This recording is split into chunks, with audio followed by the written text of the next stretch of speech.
I can't decide. Offspring's coming on August 3rd, if you're curious. August 3rd. Let's see. Yeah. I'm looking at... I'm looking at the snow.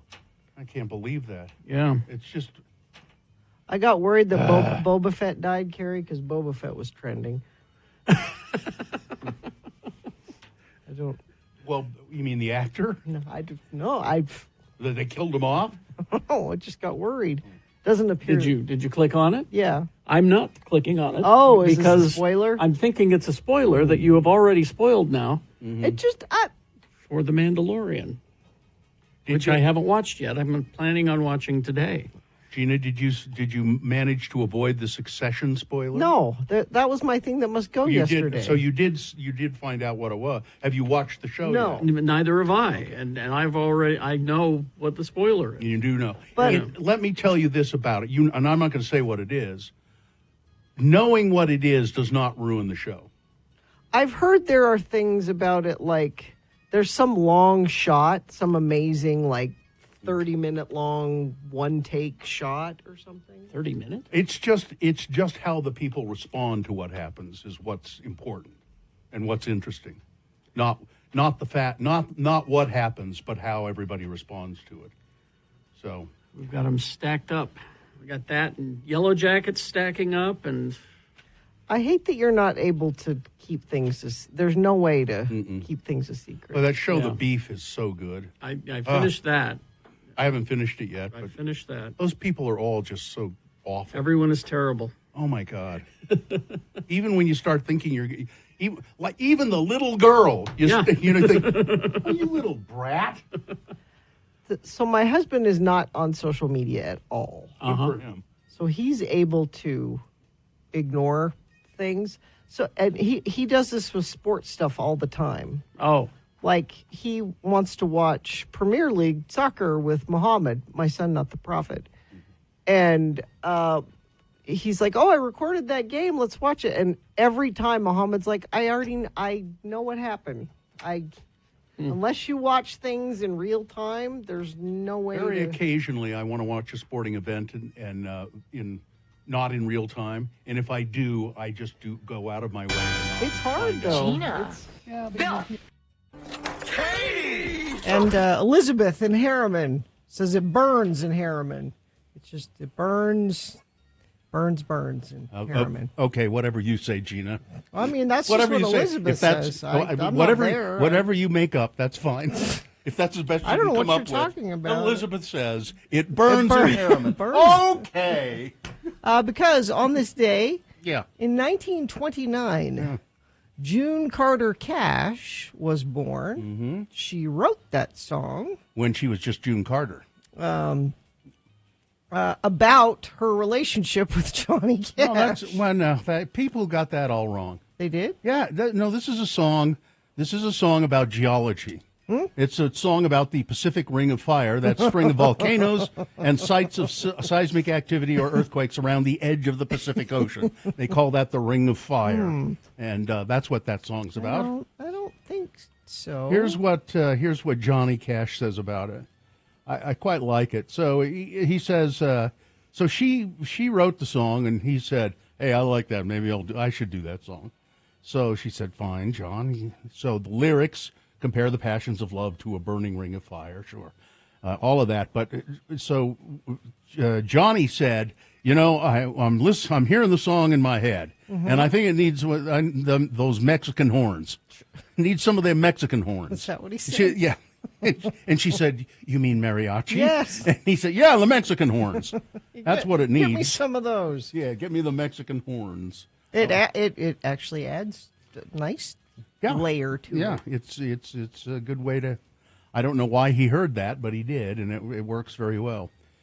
So there you go, Johnny Cash. A lot of other people have done this. Yeah, that song. we play. Who is it? What's his name? We play. Oh, look in there, will you, Katie? Ring of Fire. We've got Alan Jackson, or we've got Social Distortion. Social Distortion. Yeah. Let's listen a little of that. I'd like to hear a little Alan Jackson too, actually. Which one first? I don't care. Social Distortion it is. All right.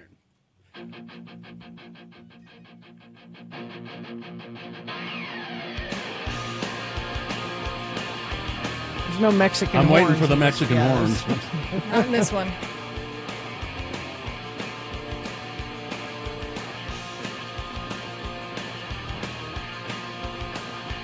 Okay, come on, get to it. Love is a burning thing, and it makes the fiery rain. Okay. It's not as good. Bob Dylan has recorded it. Let's hear Alan Jackson. He's a country star. He might be okay. As I recall, Alan Jackson is a really good guitar player. It's very country. It's so country. Yeah. It's twangy. So country for this morning.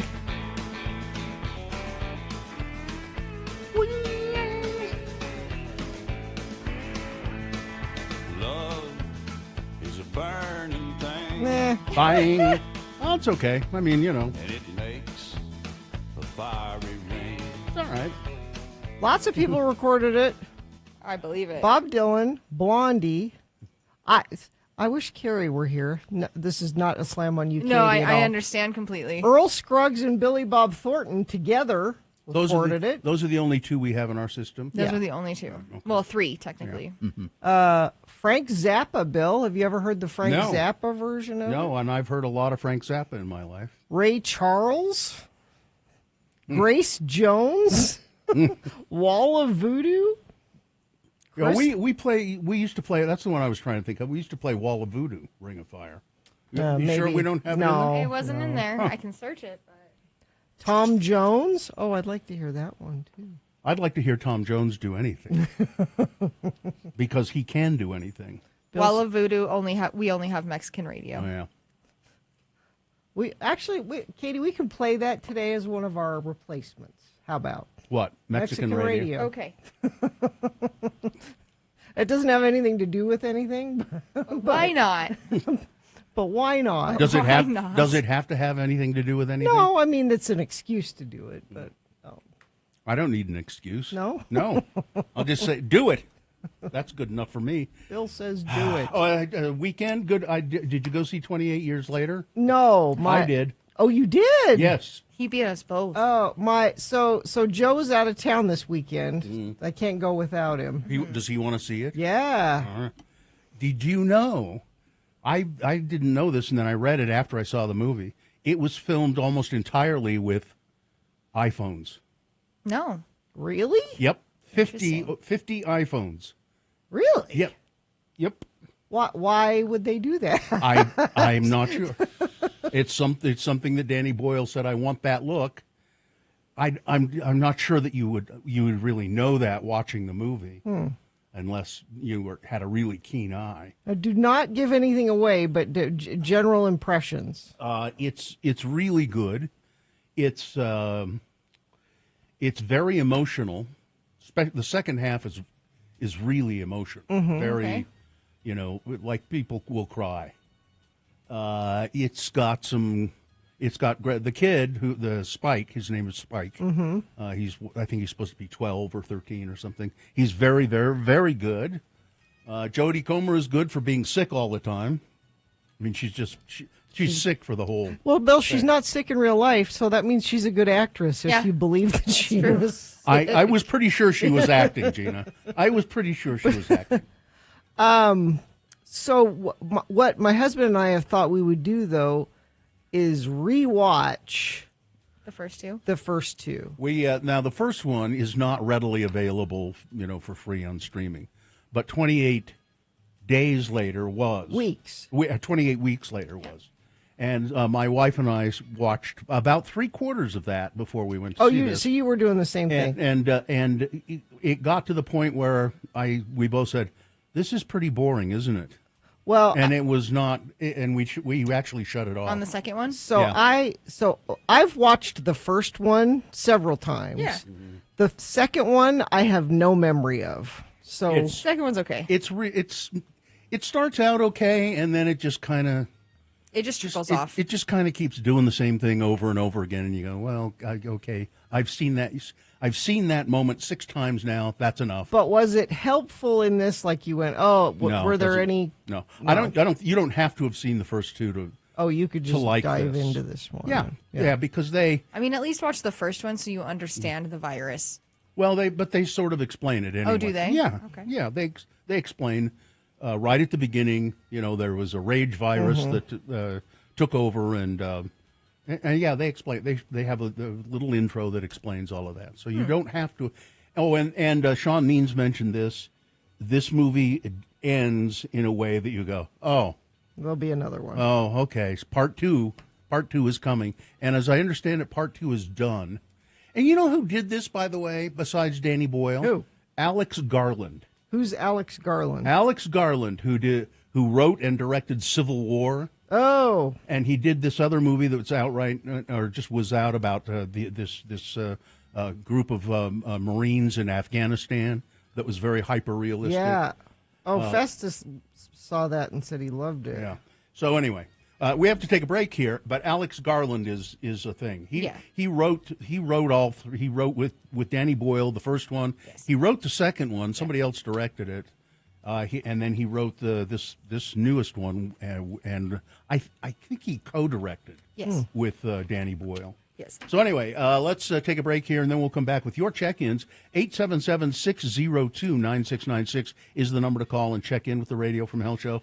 It's not. Did you see 28 years later? If you did, call in and just, without doing any spoilers, just say whether you liked it or not. 877-602-9696 is the number. 877-602-9696. Or you can text us if you like, 33986. Come join us, the Lords of Morning Radio.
All right, 6:17, just about to turn 6:18. It's time to get this over with so we can go nap.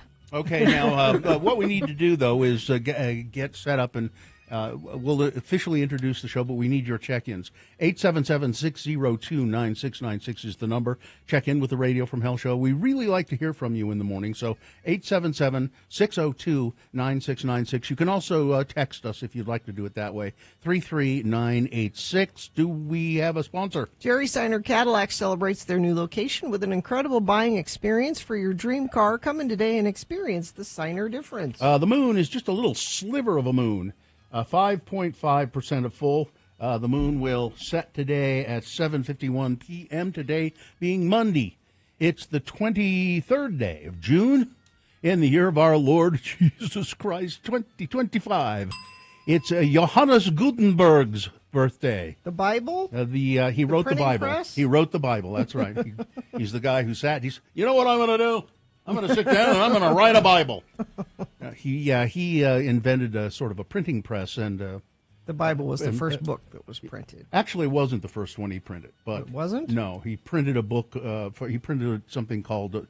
I just saw this yesterday. How to Learn Latin or something like that.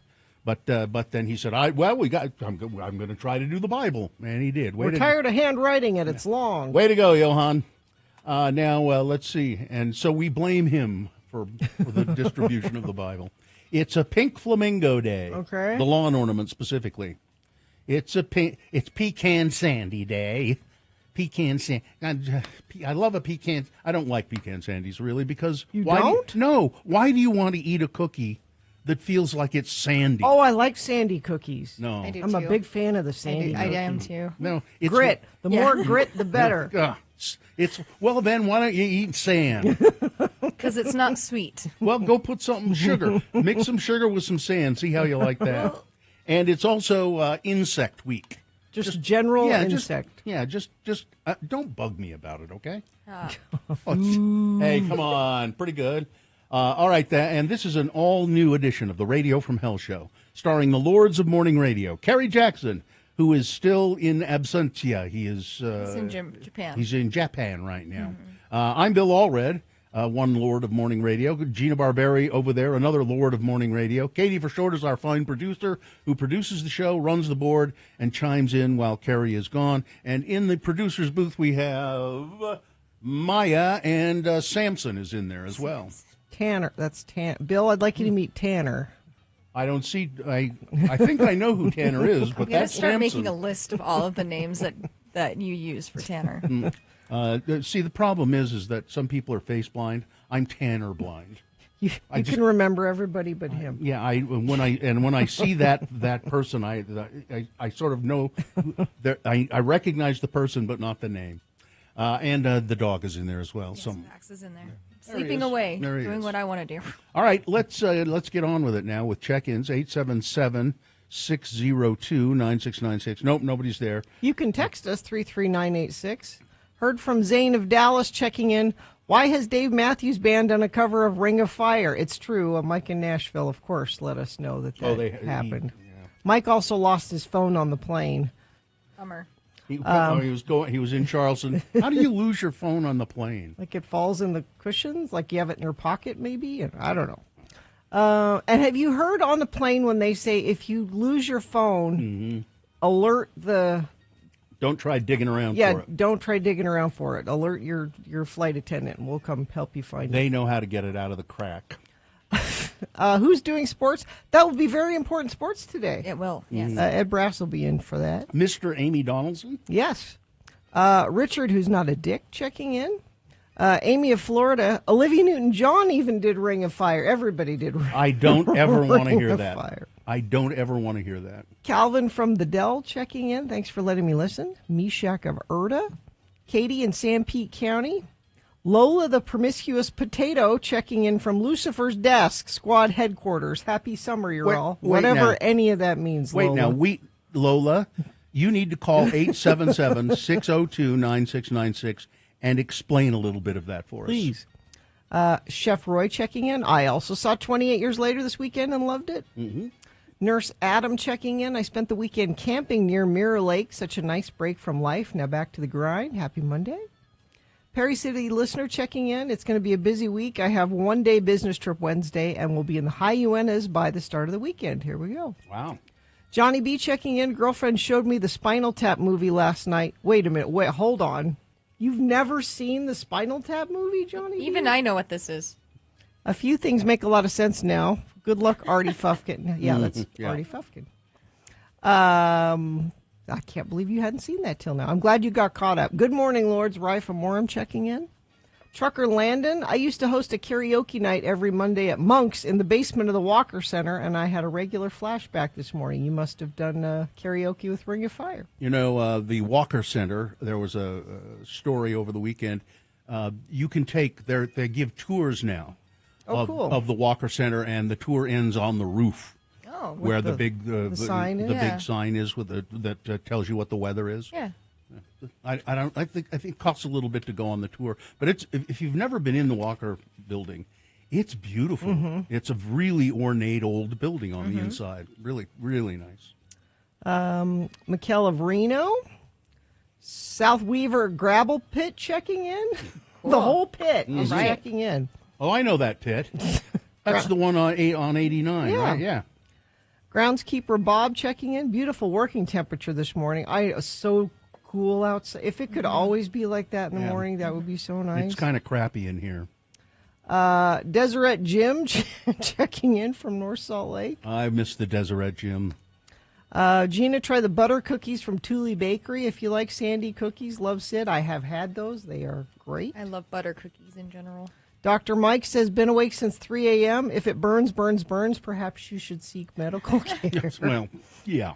Cameron checking in. Tristan from the most west of Jordan's checking in. Protect trans children. We do our part here, Tristan. Well, Let's see. Cameron from the halfway house. Tiffany from West Jordan. Once again, late to work. Love the show. Well, go on, Tiffany. Go on, get. we don't want you getting in trouble. Troy of Riverton. Liza Brarian checking in. Good morning, Lords and Queen Katie. Mixer driver Shane from Spanish Fork. Mike, the weatherman, checking in. Could be a big you-know-what storm coming from the Middle East. Ah, yes. Yes. Woodworker Willie here. What a great weekend. Perfect temperature for doing yard work. Yeah, so nice. Yeah, All it was weekend. wonderful. If it were never warmer than that during the summer, I would be... Yeah, we ate dinner last night outside, I bet that was and nice. it was very pleasant. Looks like everybody's here.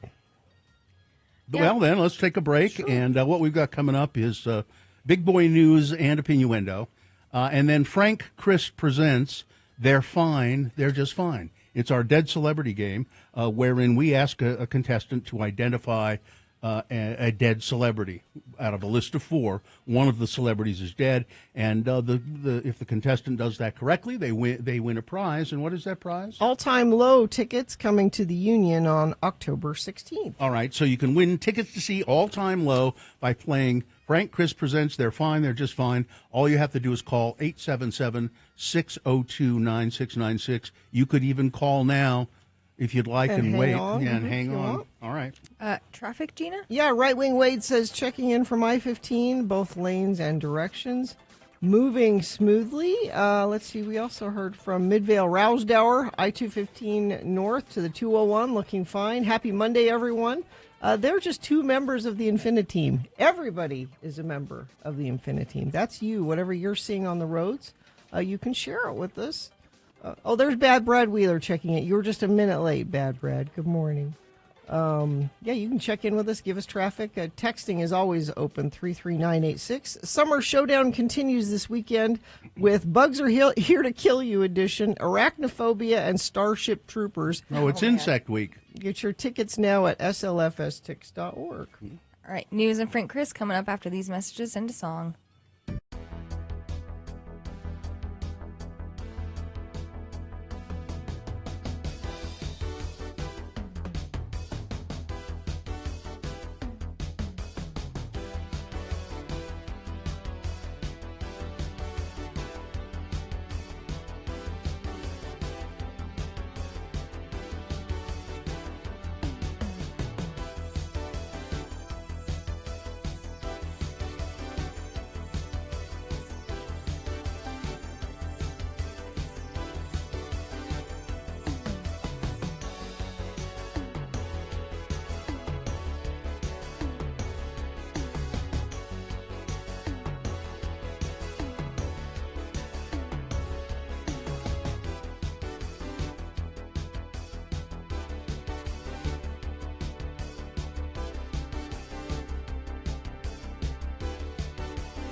E3.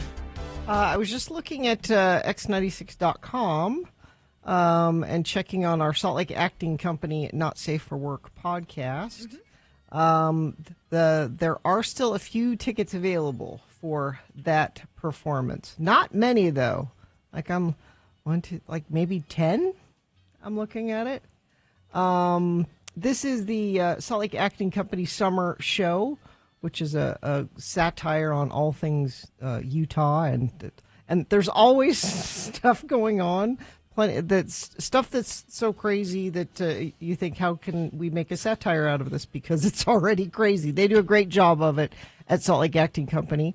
If you can't come to our performance, which will be on the 29th, it's a Sunday. It's running June 25th through August 17th. So if you can't come to ours, make sure you go to one of them. And these are fun. This is a show where you bring your own picnic. And included in that picnic, it is okay for you to bring the beverage of your choice. You can have some White Claw if you want, or a nice bottle of wine. It actually helps the experience by having your little picnic there. And we're going to do a Not Safe for Work podcast there, which will be extra punchy because Kerry Jackson will be flying back from Japan the night before. So he's going I feel to bad be, for him. He's going to be exhausted. So if you want to buy tickets, you can also enter a contest to win a VIP table for 4 for the podcast recording in the show. All of this is if you go to x96.com. There's a banner at the top that says Salt Lake Acting Company, and then once you click on that big black button that says buy tickets here. So go check that out. I'm hoping that Kerry Jackson is wearing a kimono when he comes back. He's so punchy, he's wearing a kimono. Time for news, brought to you by, does your company have a process requiring ultra-pure water? Trust the certified master water specialists at Water Specialties. They also are the ones that did these great water bottles. If you go to x96.com/live, you can have your company logo or event, like people do this at their weddings sometimes. They'll have a special label put on this delicious water. Or to give to clients. Yeah. For ultra-pure water system design, installation, maintenance, or sanitation, call the experts at Water Specialties, 801-281-4911, or go to waterspecialties.net. Oh, boy. Let's see here. The New Hampshire city where Jumanji was filmed is every year they do a festival.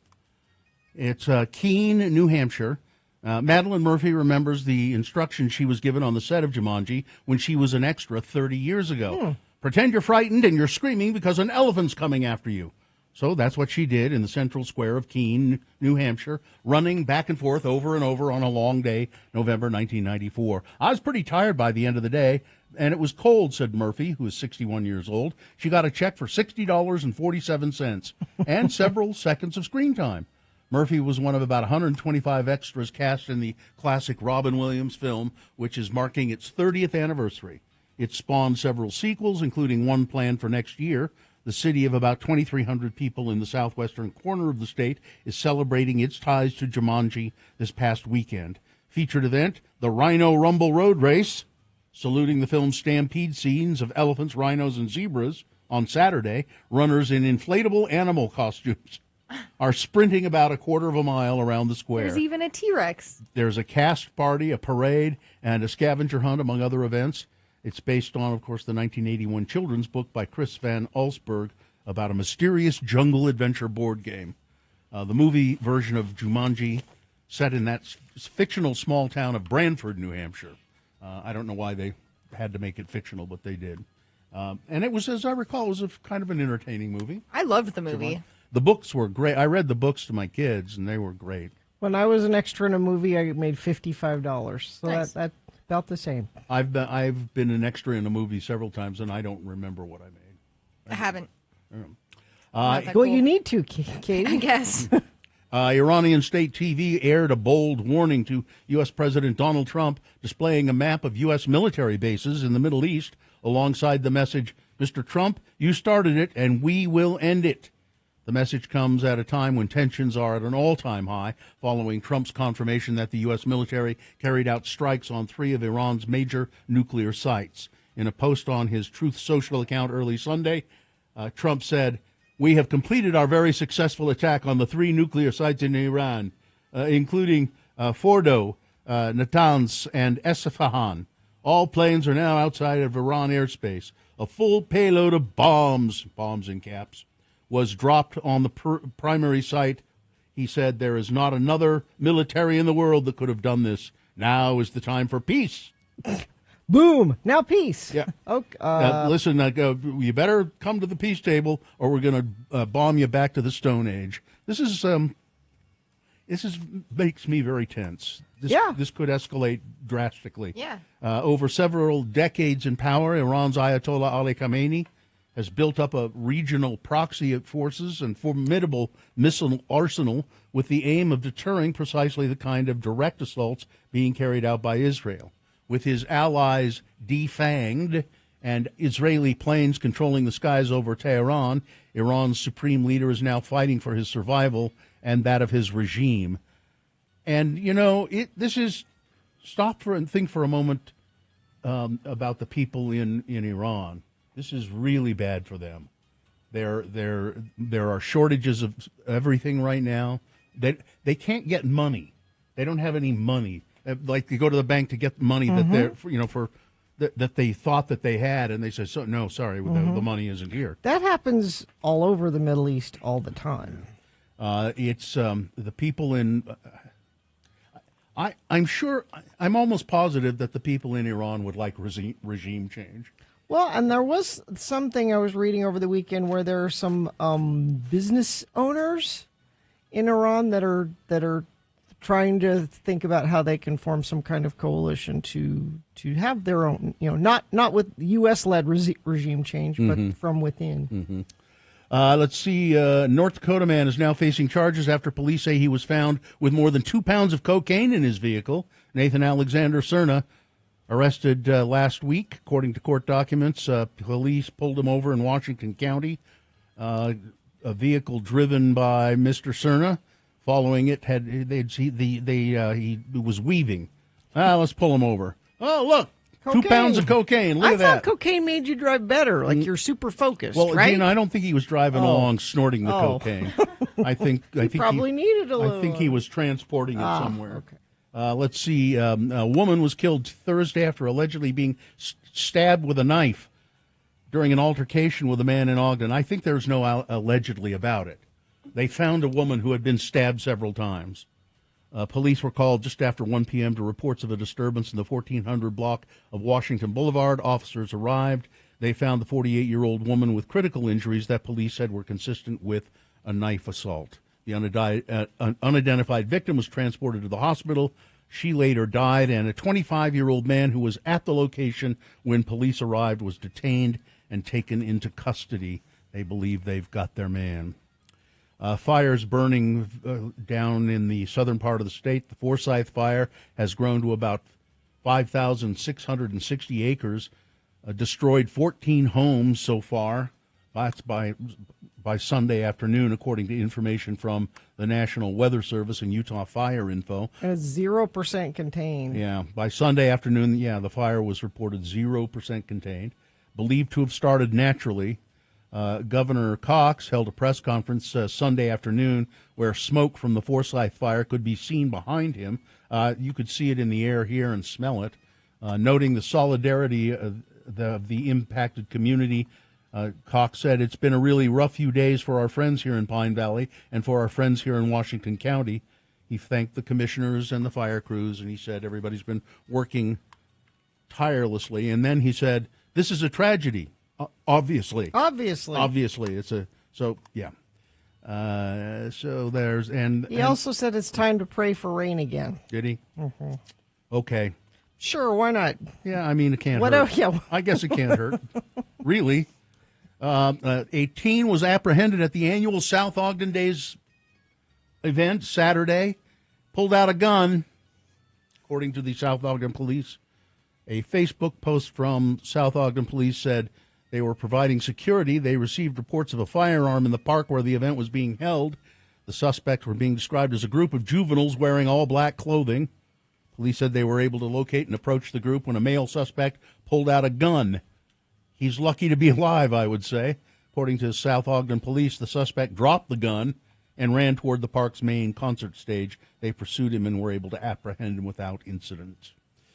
Yet another body found floating in the Jordan River. South Salt Lake police received a report of a dead body around 3:45 p.m. on Saturday. They said it was found in the river between 3200 South and 3300 South. It's an area where the river divides South Salt Lake from West Valley. So I don't know if there's a jurisdictional dispute there. Oh. West Valley, you take it. No. You South Salt Lake, you take it. Is that kind of what happens, Ed?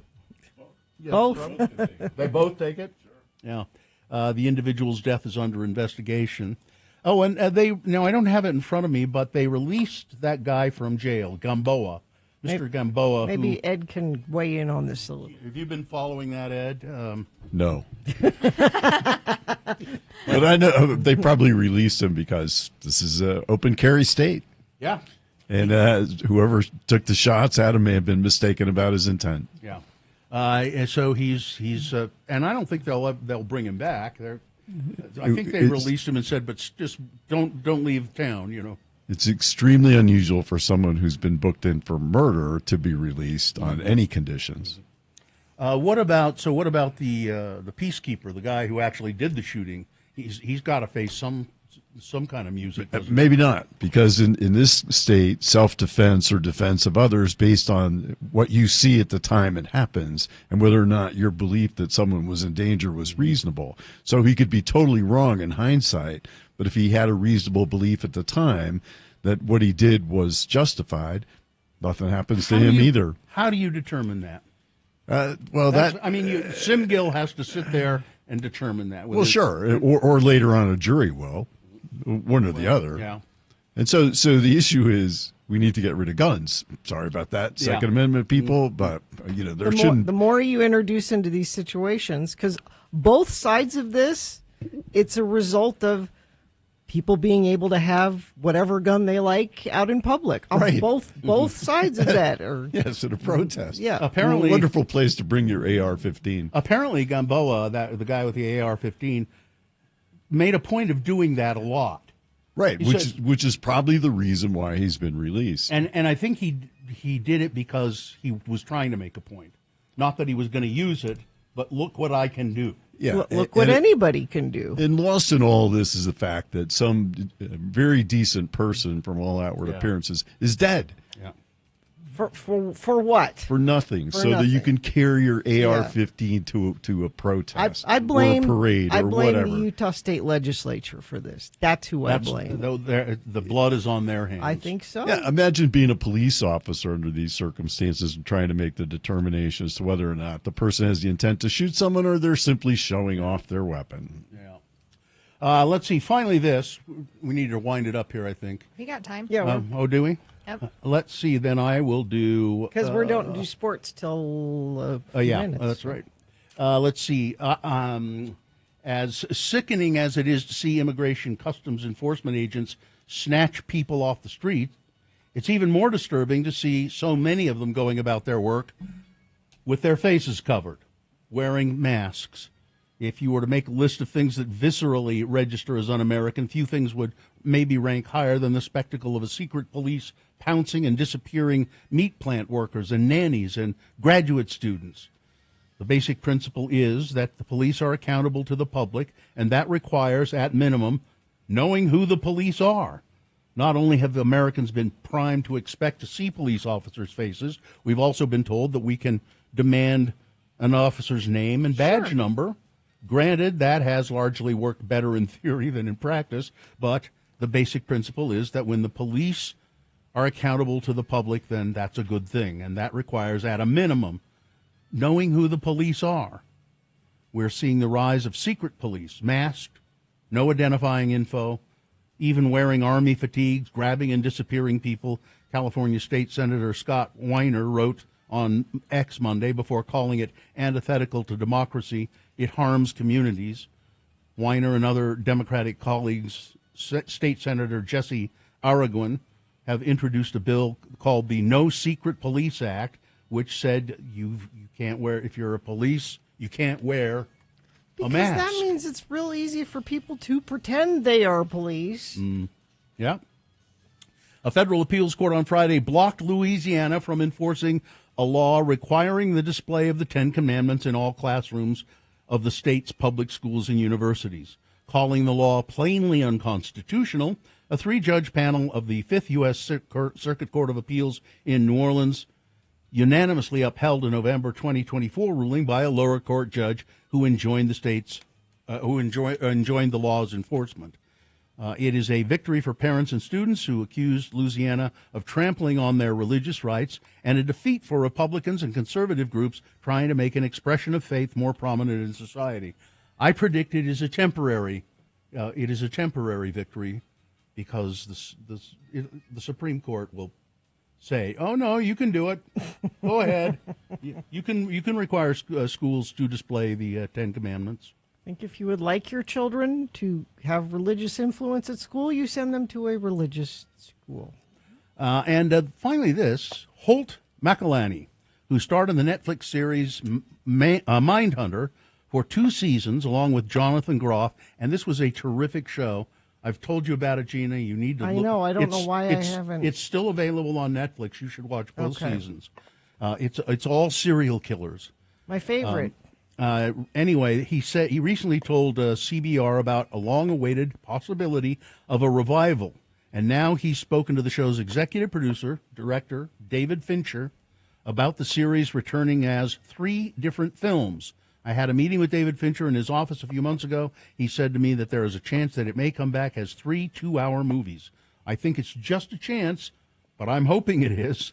I know that there are writers that are working, but, David is happy with scripts. He has to be happy with the scripts if we're going to do it. Everything David Fincher does is good. And it was just excellent. And this guy, Holt McElhaney, he's now in that show Waterfront. That's a new show on Netflix. But he'd really like to do it again. I'd like to see Jonathan Groff do it. So yeah, there you go. All right, that's it. Really quick, 877-602-9696. Call to play Frank Chris. They're fine, just fine. We still need some callers. What tickets do we have to give away for that? Catch All Time Low October 16th at the Union. It's going to be a really good show. Yeah, so call if you want to win those tickets, and you will win as we play Frank Chris Presents. They're fine, they're just fine. Oh, Frank can't be here today. Why not? He hasn't been here for a week and a half. He's depressed. Oh no. He misses Kerry Jackson. No, he went to see 28 years later, and he said it was a depressing movie. Oh. He said he was depressed because he wasn't a part of it.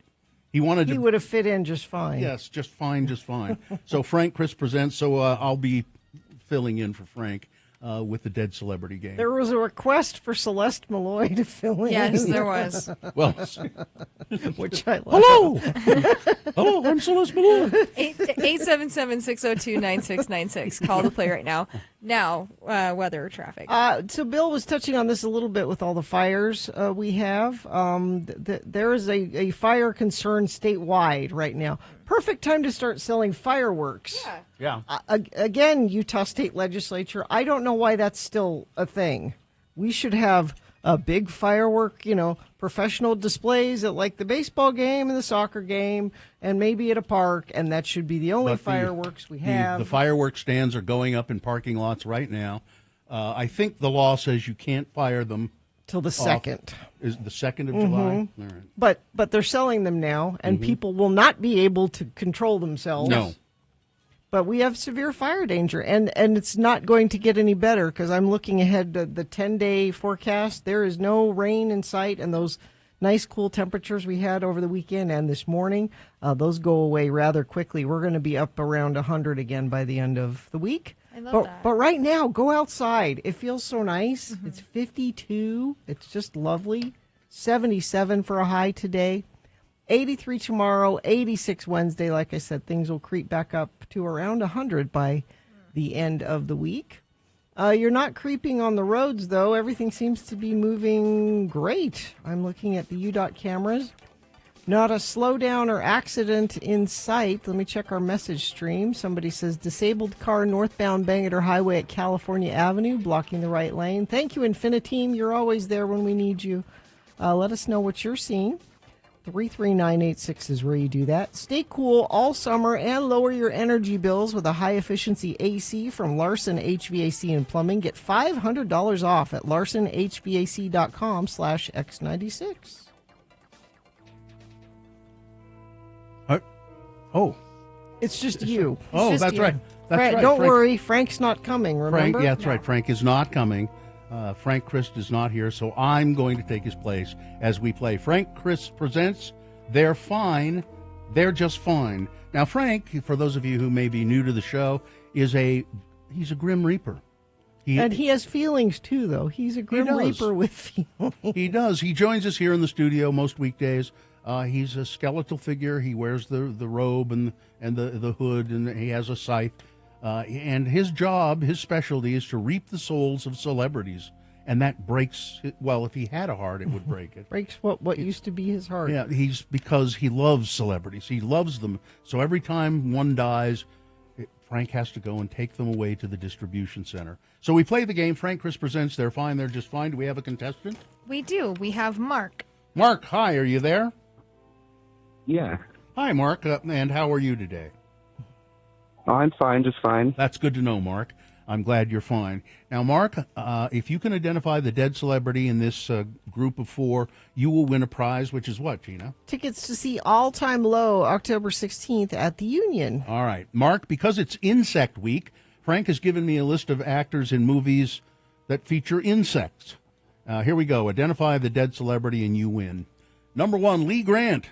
Her career began on Broadway in Detective Story. The career was interrupted when she was blacklisted for 12 years after refusing to testify before the House Un-American Activities Committee. She returned to acting and directing in Peyton Place, In the Heat of the Night, and Shampoo. Grant won an Oscar for Shampoo, and she later won an Oscar for directing a documentary. She was in a movie called The Swarm, considered one of the worst movies ever made. Number 1, Lee Grant. Number 2, John Mahoney, best known as Frasier's dad, Martin, on Frasier. He won a Tony for his stage work, and he was in lots of movies like Barton Fink, Striking Distance, Reality Bites, The American President, Primal Fear, and Say Anything. He was the voice of a character in the animated film Ants. Number 2, John Mahoney. Number 3, Ray Wise. He was, of course, Leland Palmer in the Twin Peaks and Twin Peaks Fire Walk with Me. He also appeared in Swamp Thing, The Journey of Natty Gann, RoboCop, Bob Roberts, Jeepers Creepers 2, and Good Night and Good Luck. He was in Infestation, all kinds of evil bugs in that one. Number 3, Ray Wise. And finally, number 4, Casper Van Dien. He was in Sleepy Hollow, Sanctimony, The Curse of King Tut's Tomb, Watch Over Me, Born to Ride, Shiver, Mortal Kombat Legacy, and Star Raiders, The Adventures of Saber Rain. His bug movie, Earth battles highly intelligent arachnid aliens in Starship Troopers. Number 4, Casper Van Dien. Which you can see Starship Troopers. They're showing that at Broadway. Yeah. Cinemas. I like that movie. All right, Mark, which one of those actors is dead? I'm going to go with number 2. John Mahoney? You are correct. Yeah. John Mahoney died in 2018 at the age of 77. Lee Grant is 99 years old. Lee Grant's got to be really old. 99 years old, and she recently she directed documentaries, and she recently turned up at a film festival showing one of her documentaries. Wow. So there you go. All right, Mark, congratulations. You are the winner of all-time low tickets. All you have to do now is say thank you, and we'll put you on hold. Thank you, and we'll put you on hold. Good job, Thanks Mark. for playing along, Mark. I know we didn't have Frank today, but now I kind of know why he took the morning. He's resting up. Yeah. Why? So he can go check on Clarence Thomas. He's 77 today. Oh, boy. That takes extra energy to go check on. Yep. Glenn Danzig is 70 today. Okay. We could play some Danzig later. No, maybe. we could. Kate. No, we Sure we could. Oh, God. Whatever you say. All right. That was Frank Christ. Yeah, Weather- we're gonna have sports with Ed Brass. Very important sports Yep, coming up. just after Rah, this. rah, rah. Rah, rah, rah. The only traffic I have is coming to us from the Infiniteam. That's via text. That's you. What are you seeing? 33986. One person says disabled car northbound Bangor Highway at California Avenue, blocking the right lane. Yeah, let us know what you're seeing. Everything else seems to be moving really well. Cascade Collision Repair, Utah's leader for certified repairs. Get a free estimate online at cascadecollision.com or in person, including their newest location in West Valley City. All right, just like we said, coming up after these, Ed Brass is here to tell us all about the sports on the way. But first, Ran Life. Ran Life home loans. Spring has gone by now, and summertime, and it's good. So buy a home in the summers. People buy homes in the spring a lot, but summertime is a good time to check it out. It's home buying season. So if you've been waiting for the right time to buy, Ran Life Home Loans has made it even better right now. Their floor rate on the 3-in-1 adjustable rate mortgage is only 3.25%. That's 3.25% on 5.98% APR. That's 3.25%. Well, what does that get you? It gets you started on your home buying journey with lower payments up front. Whether you're a first-time buyer or making a move, this 3-in-1 adjustable rate mortgage gives you flexibility, and it gives you savings to get into your dream home right now. So I've had my mortgage with Ran Life. They're just excellent to work with. Perfect way to start your home buying season. Go to ranlife.com/X96 for more.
6:03. Will and Sandy says, is there still basketball? Is that done? Basketball's done, baby. Yeah. Oh, it's time for very important sports. You mean there'll be no more basketball ever? Very important sports now with Edward K. Brass. Yes, Mr. Amy Donaldson is here to do very important sports, and we're all anxious to hear what's happening. Well, there isn't that much happening, actually. So this is the stealth edition of Very Important Sports. So you can't see it at all? Yeah, VIS traveled all the way from Taylorsville undetected to bring you a 30,000-pound payload of sports. So for Pittsburgh listener Mauricio Paez and San Antonio listener Raul Montemayor, the Austrian Grand Prix this weekend is in Spielberg, Austria.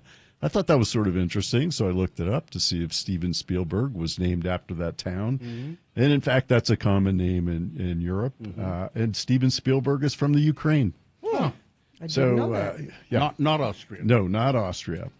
So look for Australian Oscar Piastri to continue his winning ways and win that race. The WNBA. Last time I was here, the spouse got upset that I didn't mention the WNBA, so I mentioned the WNBA in the interest of domestic peace. Mm-hmm. Las Vegas Aces, formerly the Utah Stars, 89. Indiana Fever with Caitlin Clark, 81. The top four in the WNBA are Minnesota, New York, Phoenix, and Atlanta. Caitlin Clark continues to take a physical beating. She gets shoved to the floor. She gets poked in the eye.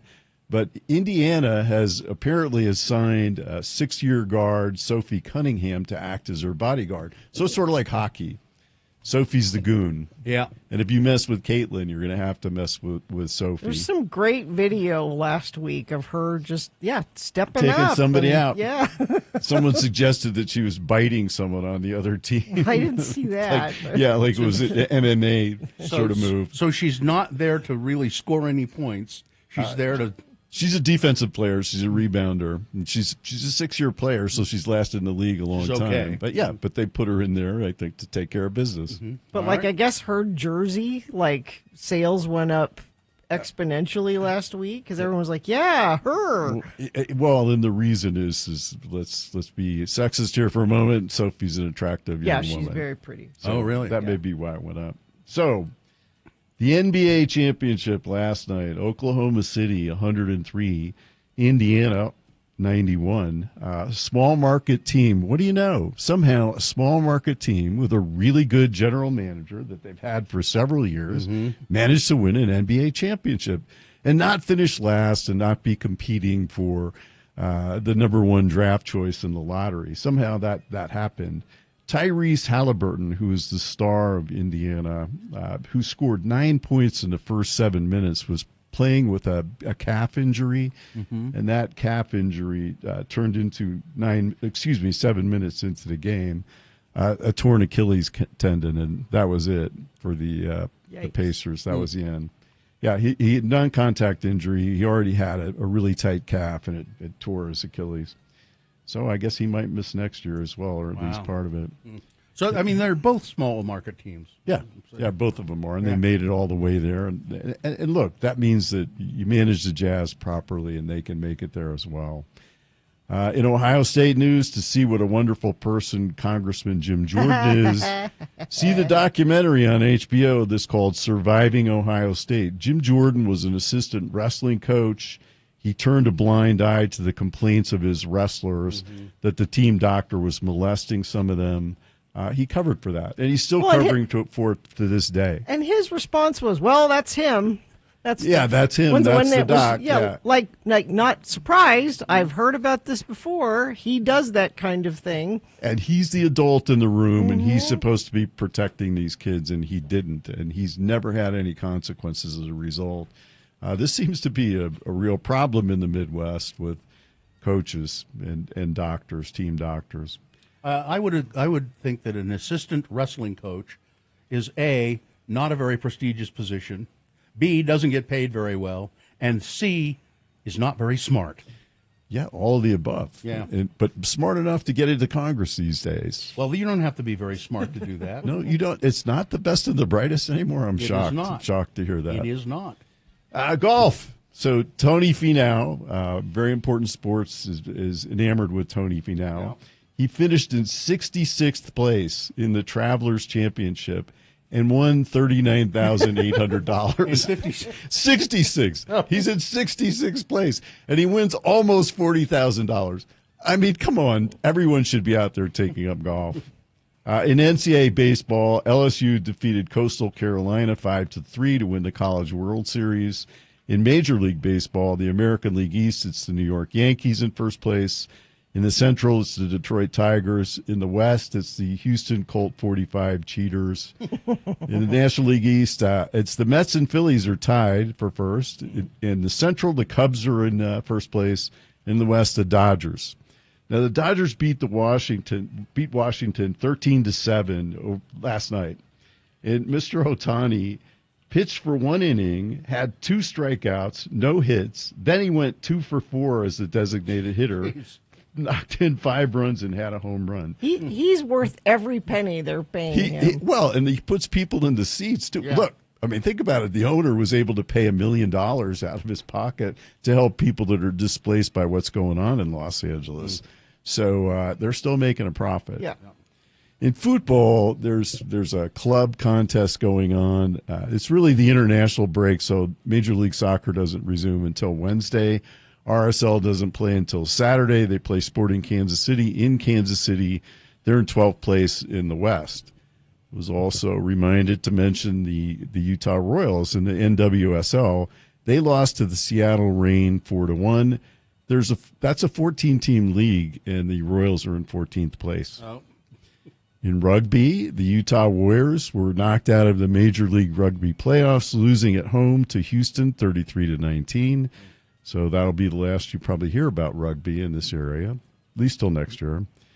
And then in the NFL, 2024 Heisman Trophy winner and Colorado star Travis Hunter, who plays both ways, wide receiver and defensive back, signed his rookie contract with the Jacksonville Jaguars, $46.65 million, guaranteed money. It's all guaranteed. Once upon a time, that wasn't the case. And that's crazy before he's played one professional game. Yeah, and I don't know if they've decided what he's going to play. Is he going to play wide receiver or defensive back? You know, and I would wonder how it would be for a guy to come into the league who's unproven, makes that kind of money, and is competing with veterans that are getting paid less. You know, and I think that I feel like the players, the veteran players, are not so happy with him because there have been all these videos of him like goofing off in practice and not taking it seriously. Yeah. And well, and speaking of that, and the Cleveland Browns, who drafted Shadur Sanders, have already had Mr. Sanders have 2 speeding tickets over 100 miles an hour. That doesn't seem to be working out very well. But then again, it's the Cleveland Browns, who I've loved since I was a child and who are absolutely terrible. So it's guaranteed money. If he doesn't pan out, You got to pay him. it's just or he gets injured and can't play anymore. Got to pay him. Once upon a time, football contracts were the worst contracts of all because none of the money was guaranteed. I mean, they weren't worth the paper they were written on. You could get cut and be done at any time. Yeah. So, and based on that, I would say that that's your sports for. Do you have a do you have a prediction about how Aaron Rodgers will do with the Steelers? Aaron Rodgers is going to ruin the Steelers. The Steelers won't make the playoffs. He was terrible with the Jets. He's not going to be any better. He's shot. The guy's arm is shot. so why do they keep giving him a job? I don't understand. I think that's based on prior performance. They just think that somehow he's the Aaron Rodgers of 10 years ago, and he isn't. He isn't. He hasn't Mike been. Tomlin is not an idiot. No, but he doesn't. I don't know that he has any control over who gets drafted. Yeah, maybe they said, here's who's going to be your quarterback. Yeah, and well, I don't know what's going to happen there, but the Ohio State kid, Will Howard, who took him to the championship last year, was drafted by them in the 6th round, and they're grooming him for the future. We'll see how he pans out. I saw him play. He's pretty good. Yeah, he's good. Yeah. He's good if he's got a good team around him. Yeah. So that's that for the sports on whatever today is, June something. 23rd, isn't it? June 23rd. Yes. Yeah, June 23rd. What year is this? 2025? This Yeah, could be the something like last that. year. Have a good Ever? Yeah, ever. Yeah, once we're all glowing in the dark. have a good day with the law. Okay, Cormac McCarthy's leaving now. Bye. Thank you, Ed Brass. Thank you, sir. We've got boners coming up after this. Weather, traffic first. Weather, it's nice and cool. Go outside. And maybe that's why there's no traffic. Maybe everybody decided to walk to work today It's just because too it's nice. so nice.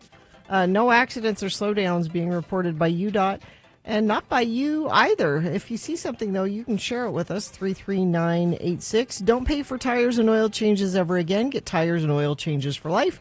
With every new and used Mazda purchase from Bountiful Mazda, see Bountiful Mazda today for details. All right, here are the boner candidates you'll be voting for in just a matter of moments. Number 1, someone's been sleeping on my couch, and there he is.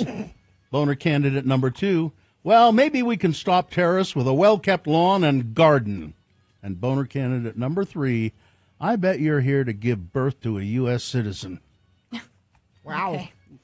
Boner is coming up after these messages and a song. Stick around.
Yeah.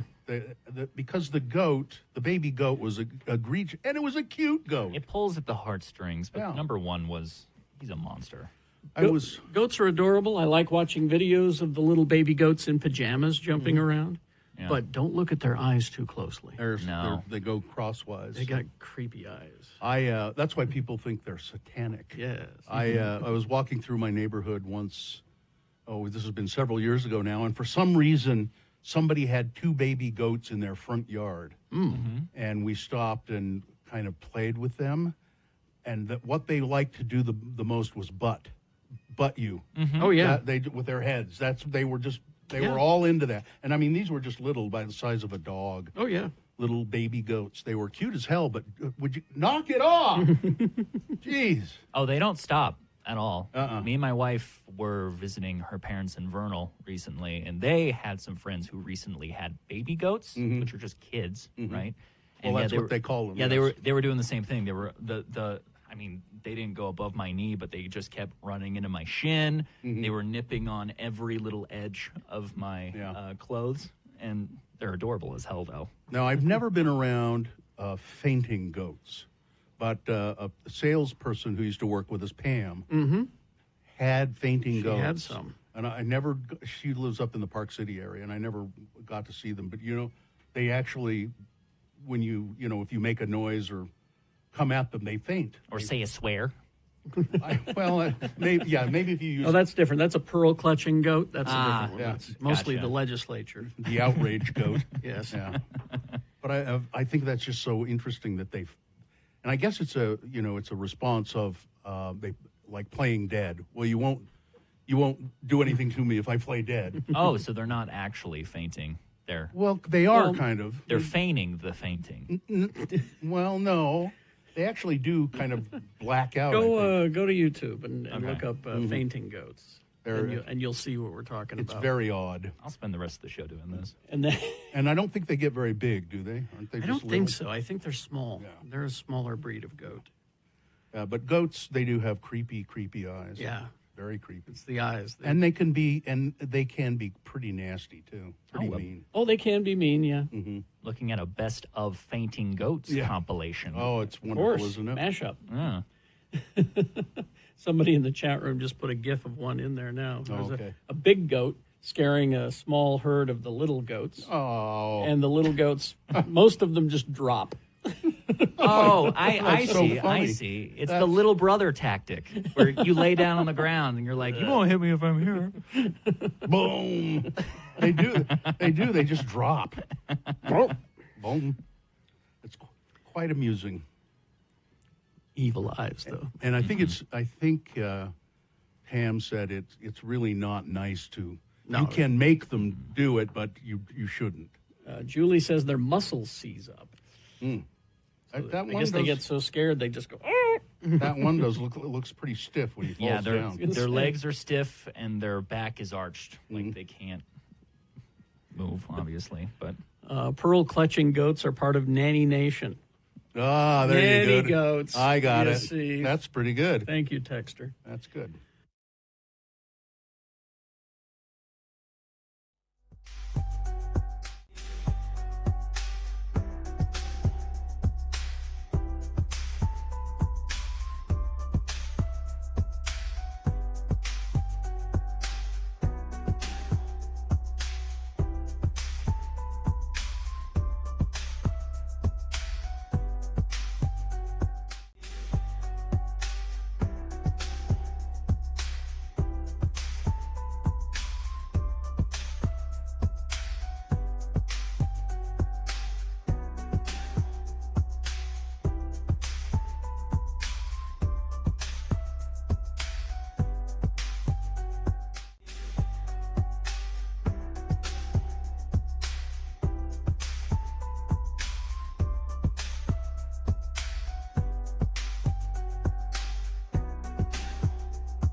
$7:21.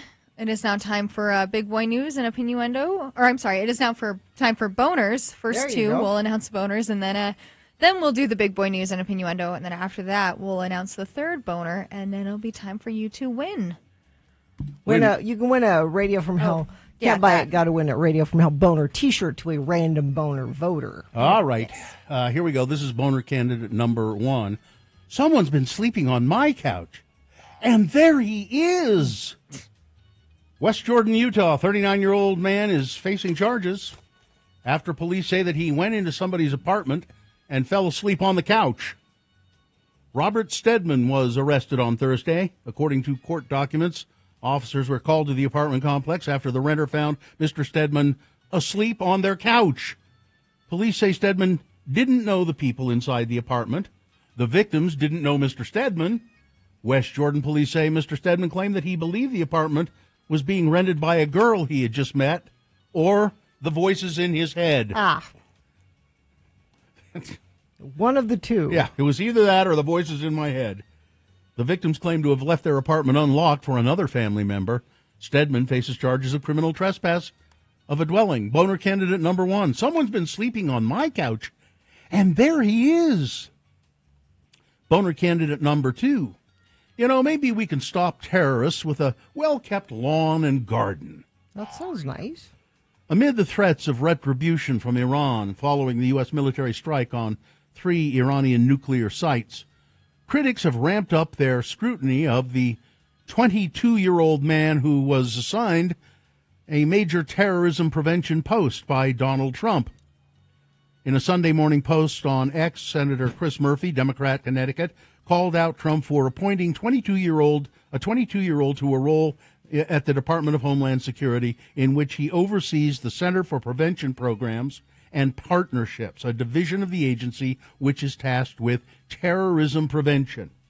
As our nation girds for possible Iranian terrorist attacks, this is the person Trump put in charge of terrorism prevention, Murphy wrote, referring to Mr. Fugit. 22 years old, recent work experience, landscaping, and grocery clerk. Never worked a day in counterterrorism, but now he's a big Trump fan, and so he got the job. That's all it takes. A June 4th investigation from ProPublica into Fugate's background turned up a stunningly thin resume. Fugate got the job in May after William Braniff, an Army veteran with over 20 years of national security experience, resigned in protest of cuts to CP3. Per his LinkedIn page, Mr. Fugate said he had spent several months performing lawn care work around my neighborhood and also worked part-time as a clerk at the grocery store. Maybe he's a wonderkind, maybe he's Doogie Howser and has everything at 21 years old or whatever it is to lead the office, but that's not likely the case, a counterterrorism researcher said. Sounds like putting an intern in charge. Mm-hmm. Because loyalty is the only requirement. Did we have a picture of that guy, by the way? X96.com/live. The one, yeah, that one. God. That eyebrow raise is just bad. Boner candidate number 2. Yeah, maybe we can stop terrorists with a well-kept lawn and garden. Coming up in a moment, boner candidate number 3. I'll bet you're here to give birth to a U.S. citizen. All right, boner number 3 coming up after these big boy news and Opinioendo, brought to you by... Do you or someone you love struggle with addiction? Help is out there. Renaissance Ranch, one of Utah's best addiction treatment centers. They accept most private insurance and Medicaid. Schedule a free consultation at renaissanceranch.com.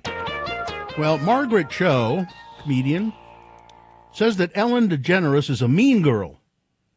I can see that. While appearing on the Kelly Mantle Show, whoever that is, Margaret Cho claimed that the former talk show host was really weird and not nice to her throughout her career.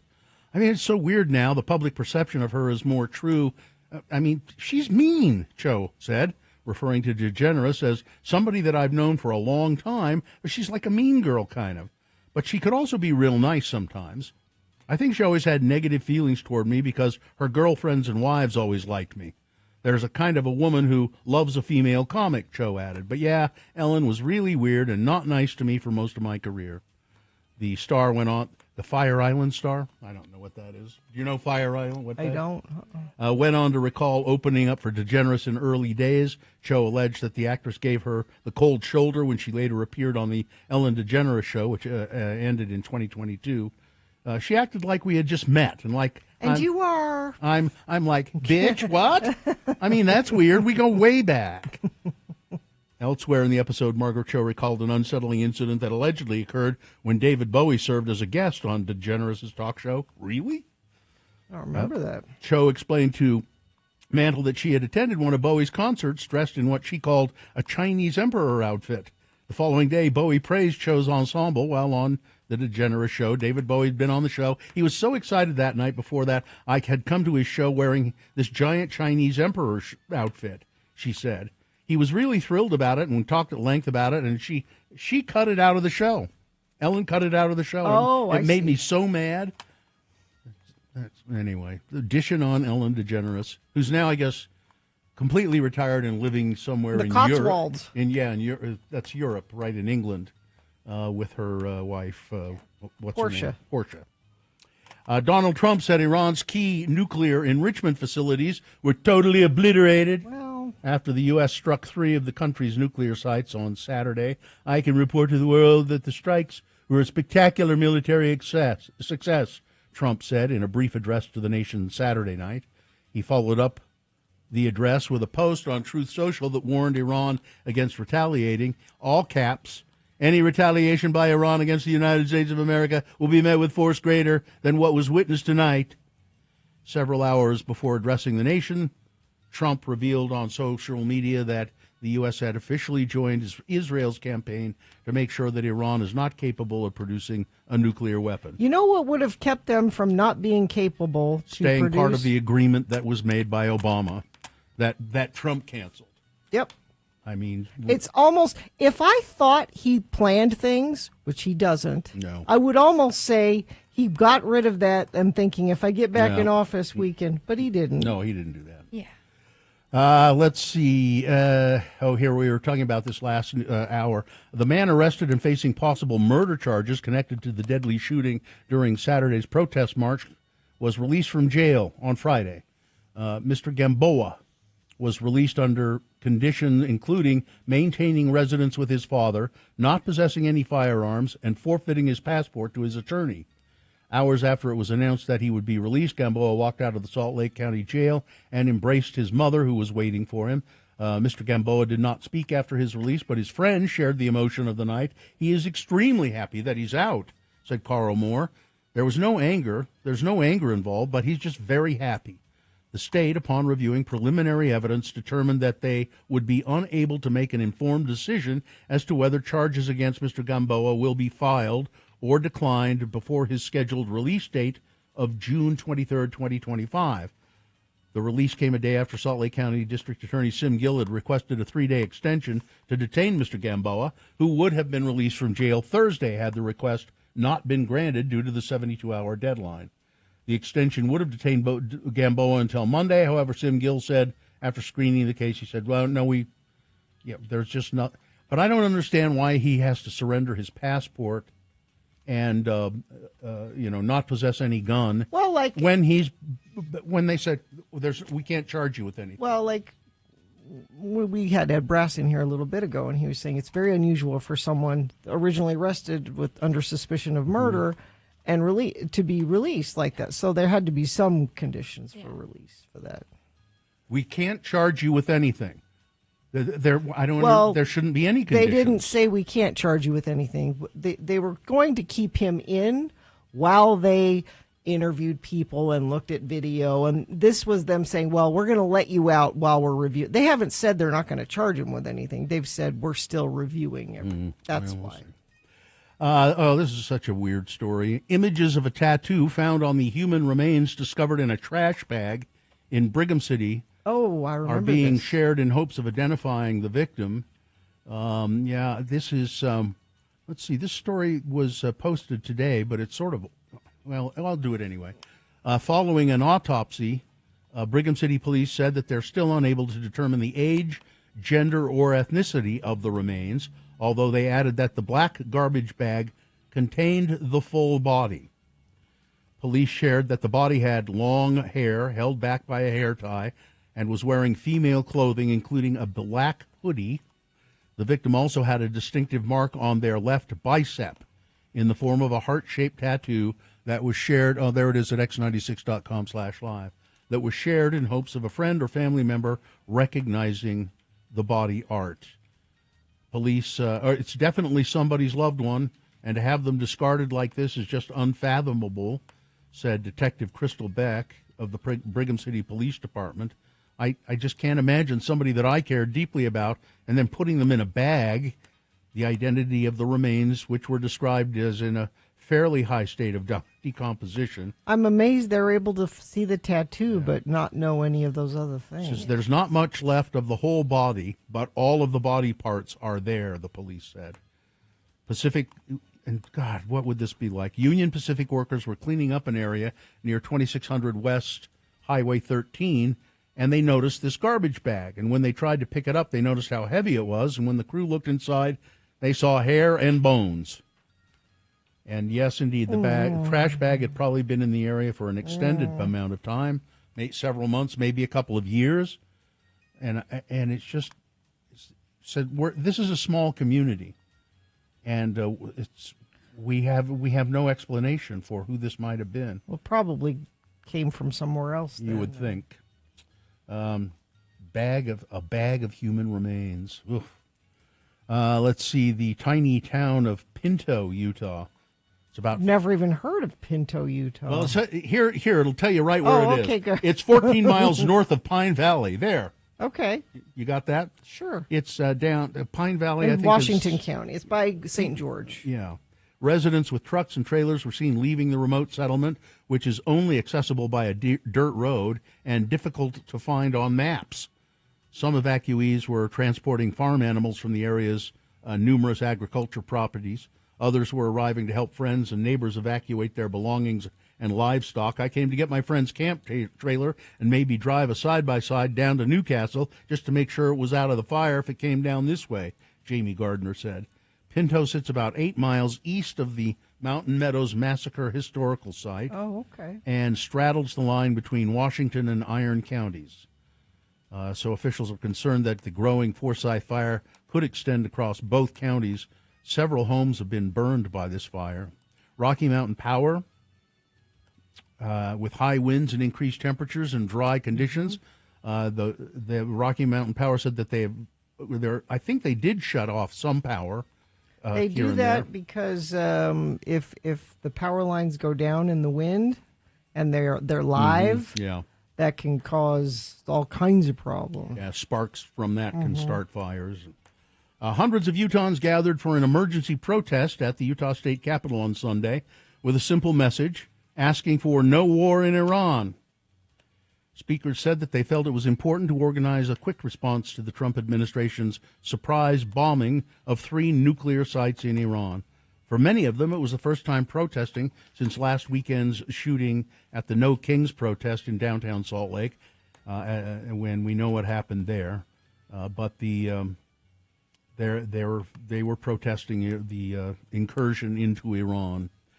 A poll shows that about 2/3 of Utahns support the Utah Fits All School Voucher Program.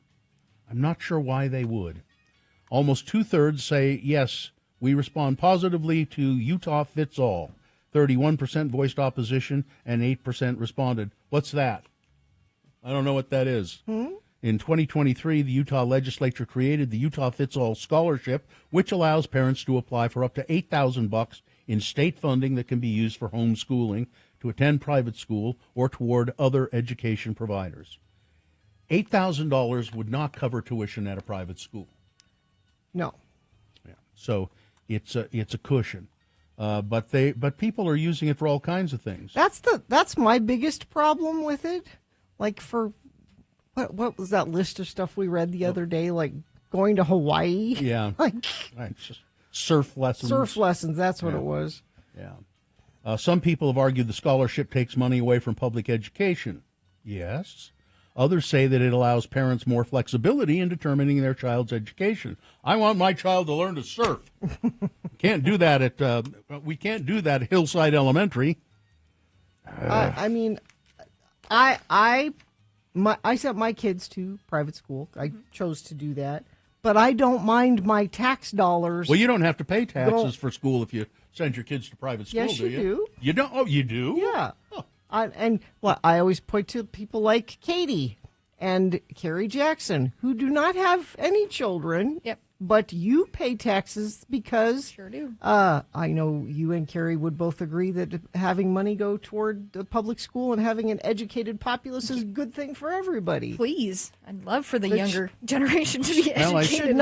Should not be a 1-to-1 ratio of if you choose to send your kids to private school or choose to homeschool them, you still have to pay the taxes. I think the powers that be would rather that we keep our kids dumb. They're more malleable. Yeah, the powers that be, you are correct. They want a dumb population, and they got it. Mm-hmm. Michigan wildlife experts were finally able to trap a black bear and remove a large lid that had been stuck around the bear's neck for 2 years. It's pretty incredible that the bear survived and was able to feed itself, said state bear specialist Cody Norton. Hi, I'm state bear specialist Cody Norton. Hey, Cody. The neck was scarred and missing hair, but the bear was in much better condition than we expected it to be. It's got a big blue lid around his neck. They had to anesthetize the bear, knock him out, but they got the lid off, and the bear was very happy. And he went up over the mountain to see what he could see. After the people are saying the question that was asked for the poll. Mm-hmm. If you read the specific question, it's understanding why so many. Like maybe it's worded something like, do you think you should Here have it a is. say in your kid's education? Here or it something? is. What is it? In 2023, the Utah State Legislature created Utah Fits All Scholarship, which allows parents to apply for up to $8,000 in state funding that can be used for homeschooling, to attend private school, or towards other education providers. Do you support or oppose this program? That's the question. Well, that's pretty basic. Yeah, I mean, seems rather straightforward. Yeah. All right. That's it. Weather, traffic. Yeah, so nice and cool this morning. 52 right now. Only going to be 77 for a high today. Enjoy this while you can because we're warming back up again. We'll be up around 100 by the end of the week. So just enjoy today. Don't think about tomorrow.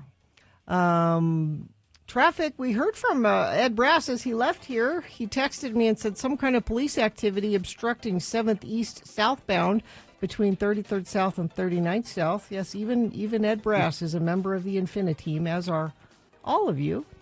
Let's see, debris, I-15 northbound just before 2100 North exit in Lehigh. It's in the center lane. They had to stop traffic at 2100 North to remove that debris, so expect residual delays through that area while they get it cleaned up. And whatever you're seeing on the roads, you can text us 33986. Cascade Collision Repair, Utah's leader for certified repairs. Get a free estimate online at cascadecollision.com or in person, including their newest location in West Valley City. All right, here's boner candidate number 3.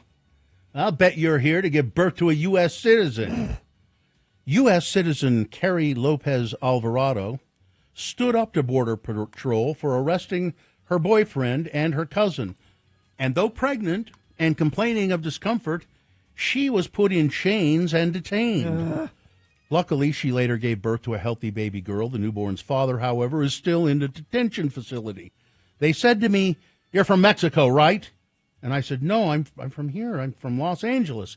And they asked, what do you mean here? Here, Los Angeles, California. They put us in chains. I had a chain from my hands under my belly that went all the way to my legs, she said. Every now and then I would fix my hands because I felt like I would be putting too much pressure because the chain went under my belly. Lopez was released after complaining of stomach pain. She went straight to the hospital where she started having contractions, which she believes were caused by the stress of being put into chains. And 4 days after the incident, she did give birth to a healthy baby girl, but the stress isn't over yet because the baby's father is said to be detained at a facility in Texas, despite Lopez saying he has a spotless record. Boner candidate number 3. I bet you're here to give birth to a U.S. citizen, right? Well, yes, because I am a citizen. Yeah. All right, let's review the candidates and get to voting. Okay. Boner candidate number 1, someone's been sleeping on my couch, and there he is. People coming home to their apartment to find a strange man sleeping on their couch in their apartment. Boner candidate number 2, well, maybe we can stop terrorists with a well-kept lawn and garden. This feckless youth, this 22-year-old with no experience, being put in a position of anti-terrorism work in the U.S. government.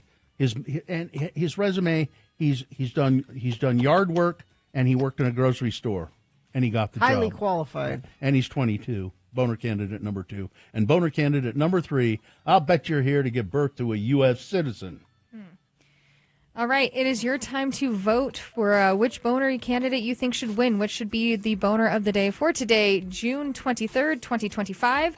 There's 3 ways for you to vote. You can pull out your phone, text 1, 2, or 3 to 33986, just 1, 2, or 3 in the text line. You can go over to our website, x96.com, and you can find the boner post and just cast your vote right there. Or you can call our producer's booth at 877-602-9696. Call and cast your vote right there. Say hi to Maya. And you've only got about 3 minutes to vote, so I would get voting right now.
96. 7:45. It is time to award the boner of the day. And the boner of the day is brought to you in part by a grilled chicken Caesar salad.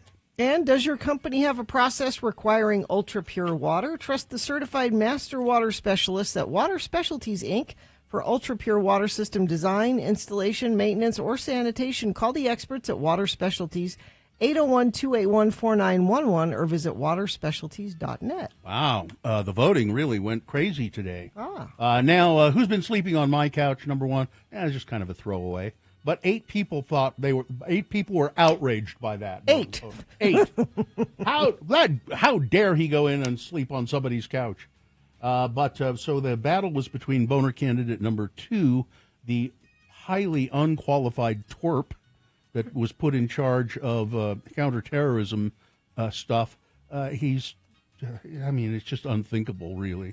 And boner candidate number 3, the pregnant woman who was put in chains by ICE. So that went back and forth. They both got over 100 votes. But the winner with 149 votes, boner candidate number 2, maybe we can stop terrorists with a well-kept lawn and garden.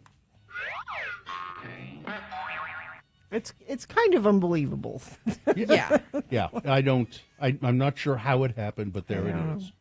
All right, now we have a special guest on the show. It's Dr. Randy Hurd. Good morning, Dr. Hurd. How are you? Good. How are you guys doing? We're doing well, thank you. Dr. Hurd is an associate professor at Weber State University, and he's been trying to develop and has developed, he thinks, a better way for men to pee. Doctor? Well, the best way for men to pee is to sit down, but this That's is true. close. Didn't say. Now that's what Bill was speculating. I started doing that a few years ago because I'd have to get up in the dark and go to the bathroom. Well, you're going to miss in the dark, so I thought, I'll just sit down, and now I just do it out of habit. Yep, it doesn't get any better than that. Yeah, there you go. Now you're an associate professor of. You're not an associate professor of urinals. What is your specialty? So technically mechanical engineering, that's the program I teach in, which a big portion of that degree is fluid mechanics. Fluid mechanics is my specialty. So now you see the connection. Yeah, fluid mechanics. Well, that's P. So what gave rise to this idea that you, and I guess you did this with an associate, to design a new kind of urinal? So what gave rise to all of that?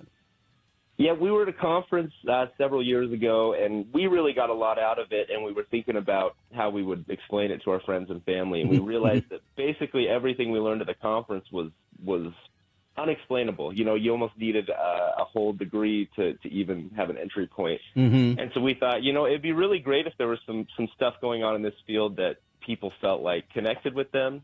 And then I guess we're just immature, so it drifted to urinals. It is interesting to think about all the different kinds of urinals you encounter. And now we're leaving a whole segment of the audience out of this because I don't know. Have either of you been in a men's restroom to see a urinal? Yes. You have. Okay. I won't ask the circumstance. I won't ask what the circumstances. I don't know one female that has not gone into a boys' restroom just to see what it looks like. Mm-hmm. And there are all kinds of urinals. Are there any? Before you came along, Dr. Hurd, are there any that are sort of acceptable? Yeah, there definitely are some decent designs out there. I think a lot of things are designed kind of with gut feel, and that works okay. But, we took a little more scientific approach, and so ours would definitely work better.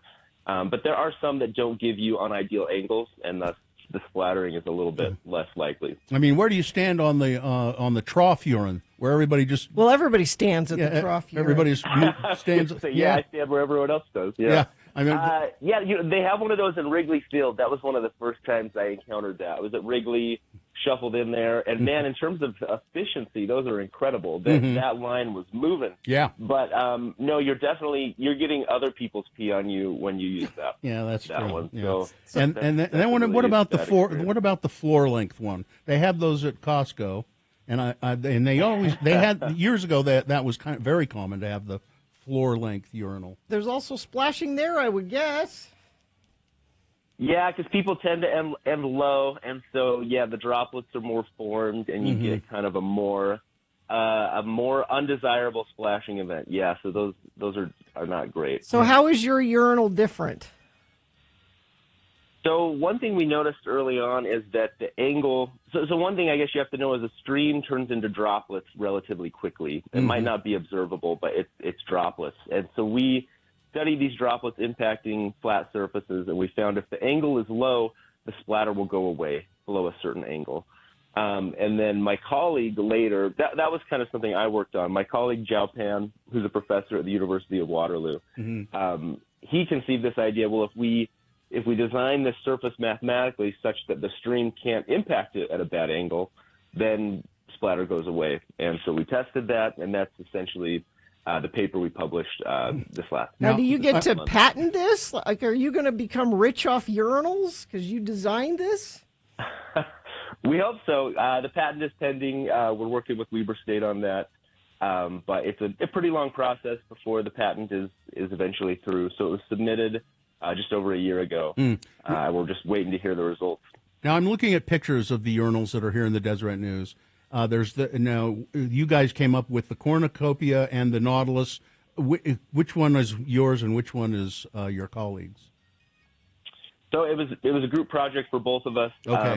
Those are essentially actually the same solution. The one that looks a little more complicated is a three-dimensional solution to the problem, and the simpler one is just a two-dimensional solution. So kind of assuming people wouldn't aim up and down too much.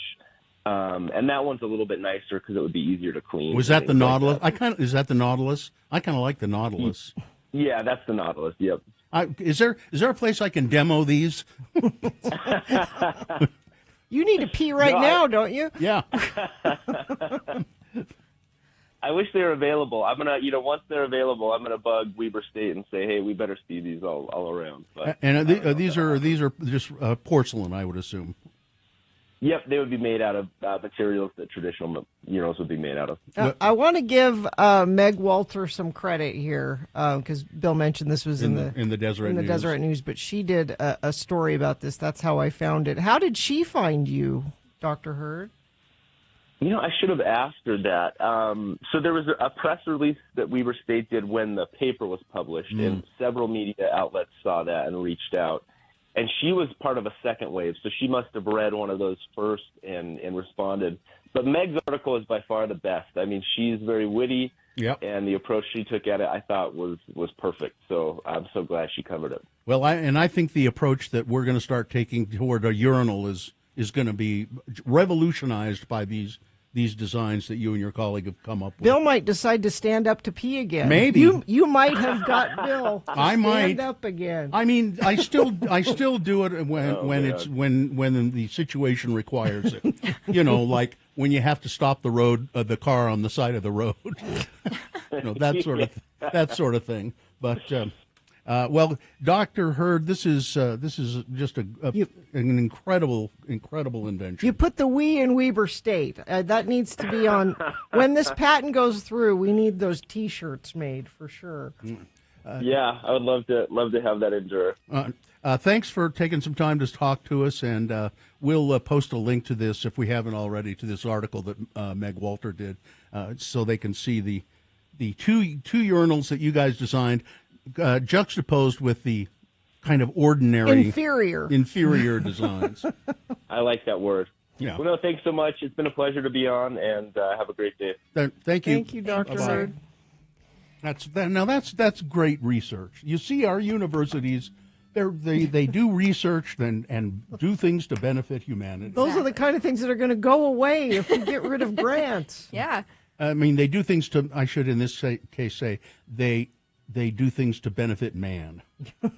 Yeah, this doesn't help women at no, all. Not too much. But yeah, no, Katie's right. I think all women at one time or another, just because they're out of curiosity. Yeah. And we're horrified. And you walk in there and you go, oh. Gross. And then you walk out because then you immediately feel dirty. Have you ever, Katie, accidentally walked in a men's room? Like you didn't see the sign and you... Yes, wholeheartedly. Saw a guy there and I went, ooh, wrong one.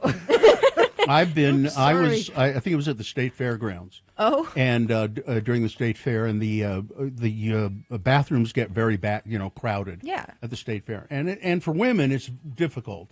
The line, So bad. so I was in there in the men's room, standing at a urinal, and it was full.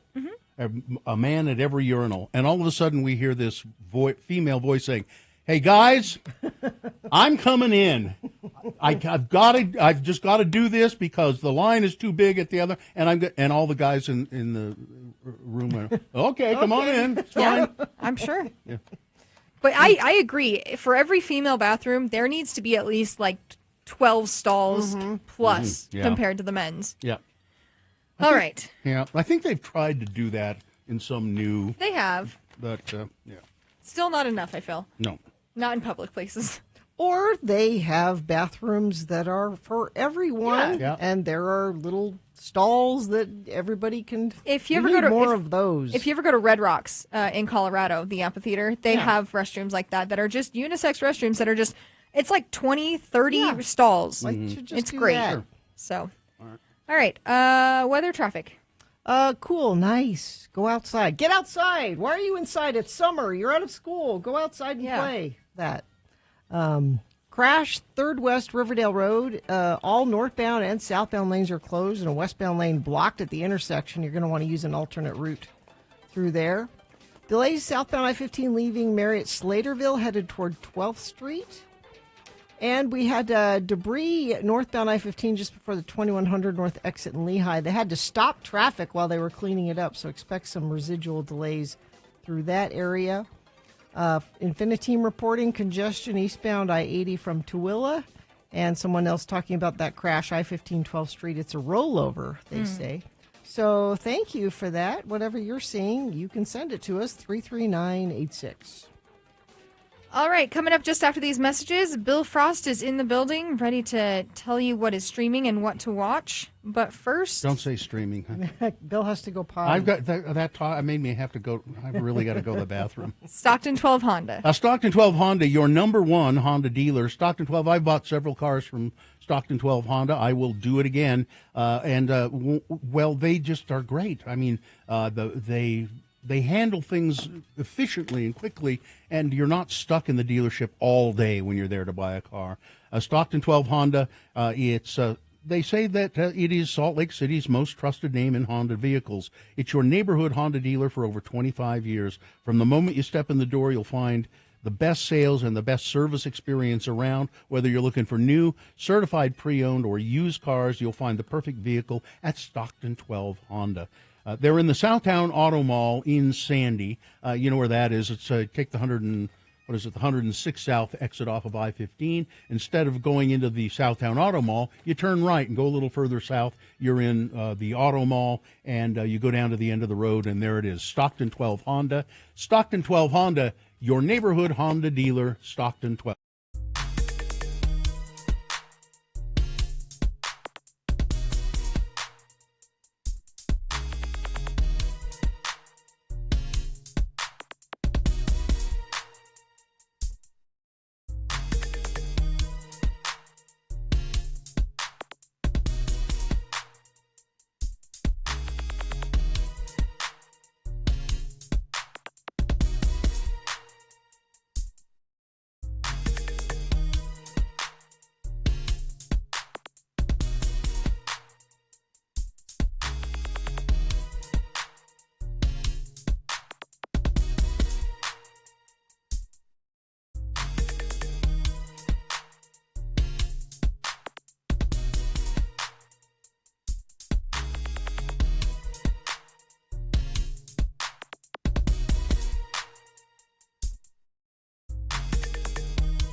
8:02.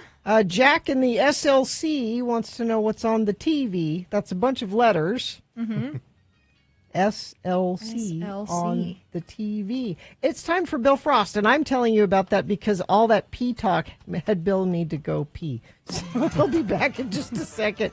Bill Frost is here. Hello, Bill Frost. Yeah. Bill Frost TV, that's where all your stuff is. What can people find there? You can find my scratchings, as Bill calls it. You can find some music there. You can find the podcast there. What's the podcast? Podcast is TV Tan Podcast. It's about cocktails and TV in rotating order. Yeah. Depending on the week. Depending on what we got, yeah. And you, for many years, have come in here to tell us what to watch on TV. So Since what 1998. Many years. Yeah. Coming up tomorrow, Ironheart, a new Disney Plus Marvel Cinematic Universe series. This is Dominique Thorne from Black Panther, Wakanda Forever, returns as Riri Williams. Yeah. Also Ironheart, who she's a teen prodigy, inventor, MIT student, and Iron Man fan who returns home to Chicago and builds her own suit. And is this live action? Oh, yeah. This is real, live action. Okay. And she's got an enemy. The Hood is out there. Also in here are Sacha Baron Cohen and Jim Rash. So expect Are they bad guys? They got to be bad guys. I would hope so. There's got to be some comedy in there somewhere. Jim Rash from Community. Yeah. On Wednesday, The Bear, season 4. Okay. I just started this, and it is incredibly stress-inducing. Yes, it is. Like the first season? Yes. This is the first you've watched Yeah. it? Oh, yeah. Yeah, it came on after I was watching MasterChef, and I just let it play and then continued to sit up further and further and then get more and more stressed. Yeah. Well, it's relentless. Yeah. There's more of that, yeah. Great. I didn't watch I still have not caught up on season 3, so. Well, it's an Emmy-winning comedy. I'm making quotes in the air here. Yeah. Because I think they only considered it a comedy because the episodes are half an hour. Okay. That's probably the only reason. A drama can't be. And dramas can have comedic moments. I know. It's not like they can't. When have it's that both. stress-inducing, I feel like it's more of a drama than anything. Oh, it is, for sure. Oh, it definitely is, yeah. Also on Wednesday, that's on Hulu, by the way, Countdown, a new Homeland Security, like we need one of these right now. It's an action series starring, what is his name here? The guy from Supernatural, Jensen Ackles. Oh, okay. Okay. Not the one with the long hair, the one with the shorter hair. Dean. Yeah. Just in case Supernatural fans are out there. Yeah, this is from it's a giant conspiracy. They're going to blow up L.A. Oh, you mean it's as timely as today's headline? Any of these anymore are, yeah. Great. This is from a Dick Wolf collaborator, Derek Haas, and Eric Dane's in here. And ALS guy? Yeah. Oh, geez. Maybe this was filmed before it got too bad. It must have been. Maybe, yeah. On Friday, it's My Mom Jane from Mariska Hargitay of Law and Order SVU. This is her documentary directorial debut, all about her mom, Jane Mansfield. Yeah, some people might not know that. And Back when Jane Mansfield was only 34 when she died in a car accident, and Mariska Hargitay was like 3. And there's some debate as to who her father was. A little bit, yeah. That she addresses that in there. Okay. Yeah. Like Mickey Hargitay was a mob guy, right, Bill? Yeah. Boy, Bill's back. That was a close one. Yeah, he was a mobster, but so she says this was Mariska, right? Yeah. She has a documentary out Right. about her mom. And she said that he was not her father. Oh, I think. Yeah. That's the claim. Everybody said he was her father, but she said no, he's not. That's on Friday on HBO and HBO Max. Also on Friday on Apple TV Plus, Smoke, a new series created by novelist and former Wire writer Dennis Lehane, based on a true crime drama adopted from a podcast. Of course. Like the podcast was the called, source material now are podcasts instead of books. Is that what you're saying? Well, there was a book, and then there's a podcast. But who needs a book when you got a there, podcast? there has to be a murder. Yeah. Then there has to be a book. Then there has to be a podcast. That's the whole chain there, yeah. There's based on the podcast Firebug. It's follows an arson investigator played by Taron Egerton and a troubled police detective, Journey Smollett, as they track down serial arsonists. Also in here are Anna Klumsky, John Leguizamo, and Greg Kinnear. Good cast. Yeah, the first 2 of 9 episodes stream on Friday on Apple TV Plus. Also on Friday, Squid Game season 3, final season. Okay. Final. They're not going to do it. They're just going to kill everybody off. Is that the idea? It'd be a good way to go. I keep waiting for some series to do that. Just everybody's dead. Years ago, when Rescue Me was wrapping up Dennis Leary's thing, they did a fake out where the whole crew died, but then it was a fake out. Oh, they should have just leaned into it, just done it. Just kill them all, Yeah. as Metallica says on Sunday. A series that was originally ordered by Disney Plus when they said, "Nah, we don't want it." Nautilus on AMC and AMC Plus. Oh, really? This is based on the Jules. This is a prequel to the Jules Verne novel 20,000 Leagues Under the Sea, and this is the origin story of Captain Nemo. Somebody did this. Did a take on it a few years ago, as I recall. Yeah, I don't recall that one, but this one looks good. I'm always down for an undersea adventure. Sure. He's out for revenge against the East India Mercantile Company, who put him in prison. I don't know a mercantile company could do that. Didn't either. They're very powerful. Overstepping their authority, I think, there. But yeah, that's on Sunday. The first 2 episodes air then on AMC and stream on AMC Plus. And that's it for the news stuff this week. I would encourage you to watch Stick on Apple TV Plus. Remind me what Owen that Wilson. is. That's golf. It's Ted Lasso for golf. Okay.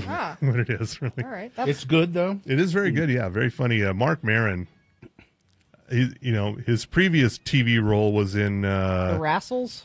the Glow? wrestling show, Yeah, Glow. Glow. Yeah, so he keeps attaching himself to these sports comedies. Like that's his new thing. You don't have a podcast anymore, you're going to do that. Oh, that's right. He announced that he's finally giving up his podcast. He's interviewed everyone. Yeah, at least once. Yeah, there's no one else left to talk to. Yeah, some of them twice. But Yeah. Also, really liking Murderbot on Apple TV Plus. You watched that, Bill, didn't yeah, you? it's excellent. It's really good. And Duster on HBO Max with Josh Holloway. It's good? It's not good. It's entertaining. If you've watched everything else. It's a pleasant watch, and you've run out of everything else. It's got lots of fast cars, lots of tough talking. Okay. Yeah. Tried to watch the Waterfront. Yeah. Got about halfway through the first episode and went, Yeah. No. People are loving it. No. It's doing well. so I couldn't But, stand it. Bill. but not with Bill. No. Couldn't stand it. And that's it for the new. I saw Mobland's been renewed, which is good. Yeah, not really a surprise on that. Yeah. And they keep talking about doing Mindhunter again. And there was a story in the news today that the Holt McElhenney, I think is how you say his name, who's on Waterfront. Yes. And he was in Mindhunter with what's his name, Jonathan Groff. Yeah. And it was great. Yes, it was, two yeah. seasons, and it was just great. Well, he said he was talking to David Fincher, and Fincher said, if I can get some scripts, I would do 3 movies. Oh, Three okay. 2-hour movies. All right. Of Mindhunter, which would be great. You're on notice, Netflix. And what's Waterfront about? It's about people. It's about people who have a fishing business, and they're all horrible people, and they have all kinds of problems, and they sleep around, and they drink too much. Well, that and, sounds like a good show. And they get involved with it's such a soap opera. It's that I oh get my it. God. Now I get it. It's like, and they get involved with international drug traffickers. Well, sure, who are that's- trying to take down the fishing business, and I could just give a rat's ass. Sounds a lot like Riverdale. Well, it was done by the guy who did what, Dawson's Creek. Oh boy. Kevin Williamson. Yeah. Oh, Okay. that's got why. that feel. Yeah. So it's like Okay. Dawson's Creek, Okay. which is terrible. Not for you. It's No. not for you. That's No, all right. no, Not even back then. no. Bill was never an angsty teen. I watched one episode of Dawson's Creek and turned it off. No, not going to watch this. You're good. So, You're good. I know how this is going to go. So, it was disappointing, though. I was looking for something to watch, and I thought, oh, maybe I can get involved in this. Maybe I'll try Mobland. Oh, yeah, you'll like that. That's good. Is that it? That's all I got. Or is it Mobland? No, About an old woman who's really boring. It's an old woman who's really boring. No. Mobland. Let's go visit Mobland. No, she's boring. Yeah. Thanks, Bill Frost. Bill Frost, find his stuff, billfrost.tv, and writing in the City Weekly, cityweekly.net. And did they mention the podcast for you? Of course. Yeah, podcast. Okay. Yeah. All right, TV 10. All right. Thank you, Bill. Thanks, Bill. Vehicle facing backwards, I-80 westbound, State Street on the left shoulder. Traffic really slow and backed up to 7th East. Crashed 3rd West Riverdale Road in Weber County. All northbound and southbound lanes closed. Westbound lane blocked by the intersection. And another accident. This comes to us from Infiniteam, Riverdale Road, eastbound, just past 1050 West, right in front of the McDonald's. Thank you, Infiniteam. Somebody wants to know if there'll be a season 2 of Department Q. Do you know, Bill? Probably. I don't know. I would think so. Probably. It was really pretty good. Yeah. See, Infiniteam is here for traffic and for TV questions. All of that works at the same text line, 33986. X Games brings its electrifying action sports festival to Salt Lake City with 3 days of Moto X, BMX skateboarding competitions at the Utah State Fair Park, June 27th through the 29th, plus performances from Deadmau5, Sublime, and we have some tickets to give away. Text the word GAMES, GAMES, GAMES to 33986 now to enter to win tickets for the X Games at the Utah State Fair Park. I believe that's coming up this weekend, right? The 27th through the 29th. Yep, this weekend. All right, coming up after these messages and a song, it is time for Beat Gina. You can call to play 877-602-9696. If you call and play, you could win tickets to Lagoon. Oh, Lagoon tickets. Always fun and something to do in the nice weather right now. That's because Lagoon is where fun is. Exactly. That's why it's always fun. Isn't it? It's what fun is. Yeah, and it's like right next door. It's just right there. Yeah. So Lagoon tickets for Beat Gina. Call right now, 877-602-9696. And then that'll happen just after these messages and a song. Utah Advocates. The Advocates, we talk about the Advocates, personal injury attorneys, and they really do take a personal interest and care in your case. Katie can attest to that. 2 times. 2 times she has had to use them. It's not your fault. I got rear-ended twice. You rear-ended twice. Yeah. That's what I was trying to say. It wasn't your fault. Nope. You call the Advocates, and they were there to help you. Immediately. 801-355-5550 is the number. Put that number in your phone, because you right now might be saying, well, I haven't been in an accident, so I don't need them.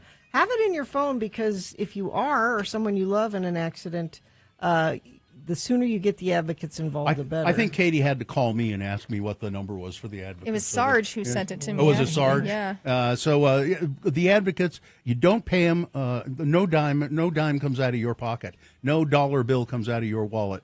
The Advocates advocate for you. They get you a settlement. That's how they get paid. You don't have to worry about it. 801-355-5550 or UtahAdvocates.com.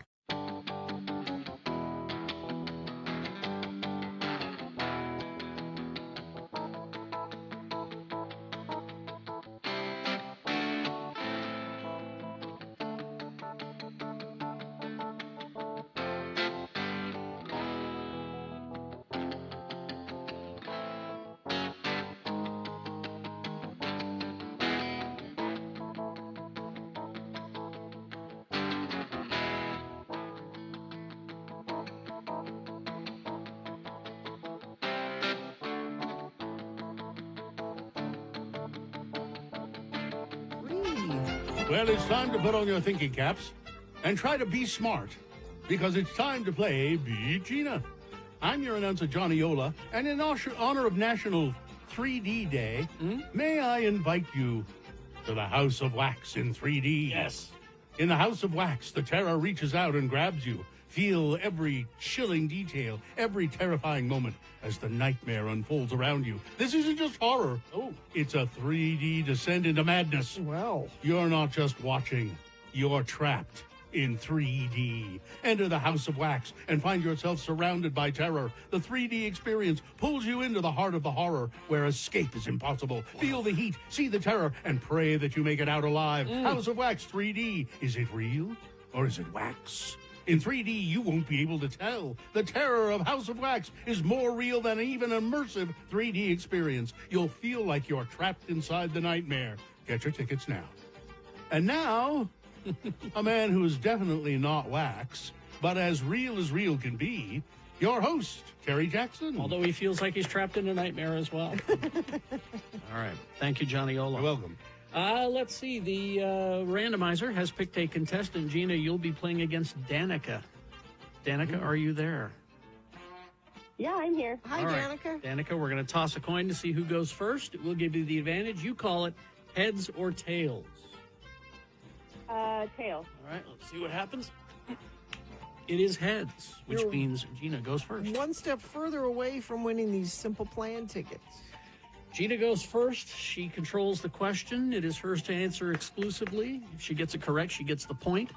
If not, Danica, I hope you were paying attention because you can answer that same question correctly, stealing the point away from Gina, and we'll go back and forth questions till one of you gets 3 points. All right, because on this day in 2013, the TV show Bates Motel premiered.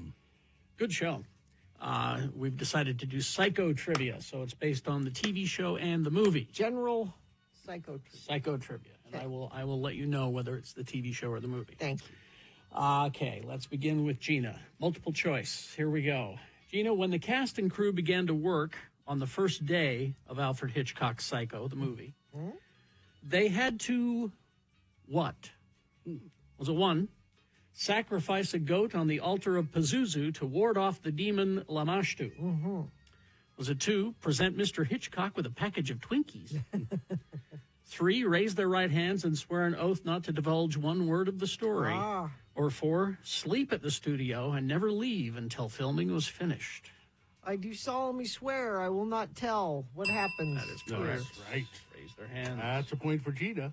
Now we go to Danica. Danica, in the TV show, what was the name of the motel Norma purchased? Now, they turned it into the Bates Motel. But before it was the Bates Motel, when she bought the motel, what was it called? Is it 1, the Amorous Feelings Motel, 2, the Plan Dome, 3, the Harborview Motel, or 4, the Seafarer Motel? I'm going to go with C. The Harborview Motel? Terribly Yeah. sorry. I threw that in there just to throw you off because that's a different TV show. But it must be number 4 then. The Seafarer. Yes. I'm sorry, Danica. It's 2-0, and Gina controls the question. This could be over now. Don't give up hope, Danica. All will be well. All right. Gina. Yes. In the TV show, Yes. what is the Wi-Fi password for the Bates Motel? Okay. What is the Wi-Fi password? Is it 1, Shambhala? Is it 2, Mother? Is it 3, QWERTY1? Or 4, War Machine Rocks with an X? Mother. Mother is correct. And Gina wins the game just like that. My goodness. Wow. Sorry, Danica. Wow. It's okay, It's Danica. terrible. You didn't even get a chance to say anything, practically. I know. Wow. Danica, would you just say thank you? Because I am going to give you these Simple Plan tickets anyway. You can say that. Isn't that nice? Oh, thank you, Gina. I appreciate it. All right. Welcome. Simple Plan. August 16th, America First Field. Special guest, Bowling for Soup, N303. All right, Danica, hang on the line. I'll tell you how to get those tickets. I've got to go home and take a shower. Oh, good. All right. Mother, really? I mean, that's a little on the That nose. was the It's- Wi-Fi password. yeah, that's- Well, the fact that they had Wi-Fi was... yeah, anyway. that's also. It was a good show. I have questions. You can't nitpick on that sort of thing. Anyway.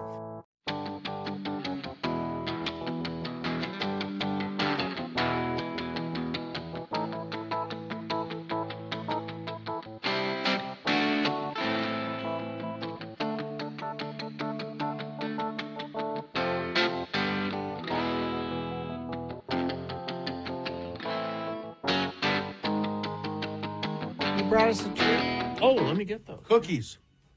We were talking about them the other day, and I guess they had these out last year, too. Hot cocoa, what is it? Hot cocoa flavor cream. Oreos.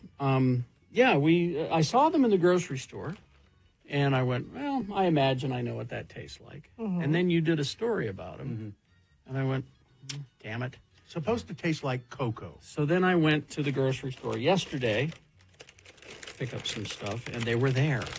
What's the difference between cocoa and hot chocolate? I don't know. I think there is. It says marshmallow and hot cocoa flavor cream. Ooh, artificially flavored. Well, what are they going to do? Make hot chocolate and then dehydrate it and... Yeah, you could. Science could do that. But it's cheaper to have science make your flavors. Now, hot chocolate, do they just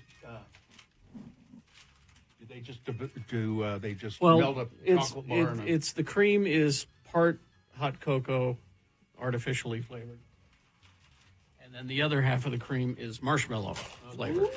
So you get both in the. It smells good. I like that kind of sweet chemically smell. And it's the regular Oreo sandwich cookies. Now, do you take it apart, do you think, or do you just eat it? I think you eat it however you want to eat it. I mean, I don't have any milk. If I were home, I'd give it a little dunk. I'll give you a little dunk. It's the only way I get dairy. Is if I have Oreos to dunk in milk. No ice cream? Oh, well, yeah, no. Well, I like that. It's not bad. I like it better than an Oreo. It's creamier. Yeah. It is creamier, isn't it? Yeah. I wish it was double stuff, though. Is that marshmallow? Yeah. If you do the flavors with a double stuff, then I'm interested. There could be a little more in there. I like the carrot cake ones that they do, though. Oh, my God. That's because you're not supposed to put vegetables in cake, right? Is that right, Gina?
$8.25. A little Alice in Chains for Bill Frost. We play requests here on the Radio from Hell show. Yes. Yeah, you have to stop by the studio and do a feature. And then... Yeah, and then maybe we'll play your song. We should have asked Ed Brass when he was here earlier. Is this sponsored? Yes. I just have Lagoon tickets. I don't have any copies. Yeah, there's no... But Lagoon, it's what fun is. Okay. Well, yes, it's time yet again for Beat Gina.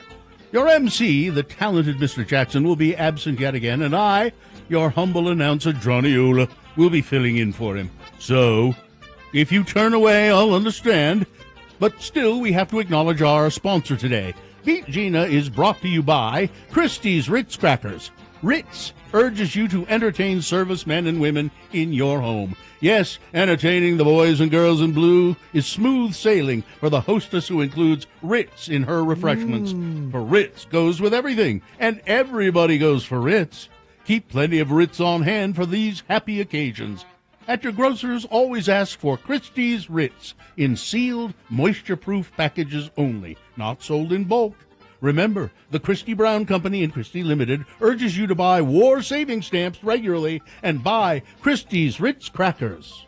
And now, here's your host for Beat Gina, me. So Christie's Ritz, so they're Nabisco now, right? That's correct. Okay, but I didn't know they were ever anything else. The Christie Brown Company. It was a snack company, a manufacturer of crackers and the like. And, Okay. And they sold war bonds and war savings stamps. They're my favorite cracker. And the Navy is your favorite branch of the military. It is absolutely true. All right, There you go. All right, do we have a contestant? Are we ready to go? We do. We have Alexa. Alexa, good morning. How are you? Good morning. I'm doing great. How are you guys? Fine. Thank you, Alexa. Now, Alexa, we're going to play Beat Gina. You know how it goes probably, but let me just run down the rules quickly. We will have you call heads or tails on the coin toss in a moment to see who goes first. And going first is really a decided advantage.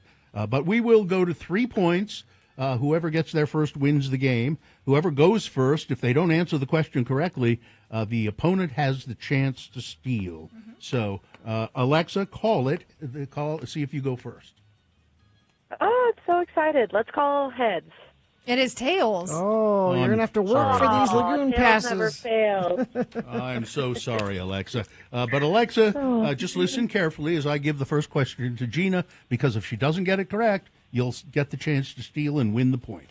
All right, here we go. Okay. You ready, Gina? I'm ready. Let's see. I think I still have, what is this? Still Jaws, a few Jaws questions. All right. left. Let's see. The first time you see Brody on the beach in Jaws, that's Chief Brody, right? Sure. He is singing a song. What is the name of that song? Wow, okay. Is it, I'm a little teapot, short and stout. This is my handle, but it costs extra to see my spout. Is it, have you ever in your long-legged life seen a long-legged sailor and his long-legged wife? No, I've never known. Oh. Is it, do you know the Muffin Man? Or is it Ladies of Spain? The Muffin Man. That is correct. That's one for Gina. It is now Alexa's question. All right, Alexa, let's see here. That's a creepy song. Muffin Man? Yeah. Yes, it is. Yes, it is. Okay, Alexa, Steven Spielberg, who directed the movie, named the shark after his lawyer. What was the name of the shark in Jaws? Was it Dewey, Cheatham, and Howe? Was it Hunga Dunga, and Hunga Dunga? Was it Bruce, or was it Blaze? Oof. I'm going to say Blaze. No. Sorry. No. Gina? It's Bruce. Bruce. And in Finding Nemo, also a shark named Bruce Correct. in that as Yes. well. Correct. You're correct. All That's Oh, two, that's why I thought it wasn't Bruce. Yeah. two He's for named after Gina, Jaws. and it is Gina's question. Gina, she could you- win it right here. She could just wipe it up right here. All right. What does the name of the island Amity mean, Gina? Okay. Does it mean friendship? Does it mean Amish? Does it mean shark infestation or sea? Well, as they discuss in the movie, amity means friendship. As Mayor Vaughn That's says. correct. That's you just and you Gina just clean wins, you just man. clean Wipe the floor. Wipe the floor with poor Alexa. I'm so sorry, Alexa. You must be embarrassed. Oh, bummer. Yeah. Alexa's not too bummed, though, because I think she knows that even though I beat her, I'm going to give her those lagoon passes anyway. How kind of you. All right. Oh, thank you so much, Gina. I'm still going to do a donation to the road home. Oh, thank you for that. All right. Alexa, we're going to put you on hold, and someone in the booth will tell you how to get your tickets. All right. I've got to go. Mrs. Ola's entertaining the sailors all by herself. Oh, yeah, you can't leave her alone with that. No. Good luck. All right. Big boy news and opinioendo now, brought to you by. Brought to you by Shark Summer. Speaking of sharks, at Clark Planetarium, they've finally surfaced. See Shark Kingdom 3D on the giant IMAX screen. Snap a selfie with the 11-foot shark and enjoy shark-themed snacks and gifts. It's happening all summer long at Clark Planetarium. Well, Sharon Stone, geez, how old is she now? Six In her seven, 60s. something? She's just done a new photo shoot, a black and white photo shoot for, I think it's She's Vogue. 67. 67. Mhm. Anyway, this photo shoot, she just looks great. Good for her. She's posing for dramatic pictures wearing a sheer outfit showing off her age-defying elegance. Look at my age-defying Look elegance. at me, look at me, look at me. She has appeared in the Red Hot pictures for Vogue. Yeah, that's what it is, Vogue. So you can, if you don't want to buy a copy of Vogue, I think you can probably find these photos online. But she just looks great, and she works at it. You can tell. She exudes, it says here, she exudes old school glamour. They shouldn't be using the word old when they're trying to say how good she looks. Yeah, I guess not. But she's just wowing people. She's pouty and looks great. Good for her. All right, good for her. Let's see. Now let's move on to what's really important. Iran's foreign minister, Abbas Araghchi, announced on Sunday that he will travel to Moscow for high-level talks with Russian President Vladimir Putin. That makes me uncomfortable. Yeah, following overnight U.S. airstrikes on Iranian nuclear facilities. Speaking at a press conference on the sidelines of the Organization of Islamic Cooperation Summit in Istanbul, Mr. Araghchi said the consultations with President Putin would take place today. The move comes in the immediate aftermath of the U.S. targeting 3 key Iranian nuclear sites in what Washington has described as a necessary step to prevent Iran from acquiring nuclear weapons. Russia is a friend of Iran. We always consult with each other, Araghchi told reporters. I'm going to Moscow this afternoon for serious consultations with the Russian president tomorrow morning. The strikes were ordered by Donald Trump. They took place late Saturday night, 9 days into an Israeli aerial campaign targeting Iranian nuclear infrastructure. U.S. officials claim the attacks were focused on neutralizing Iran's potential nuclear weapons program. Iran's parliament has voted to close the Strait of Hormuz.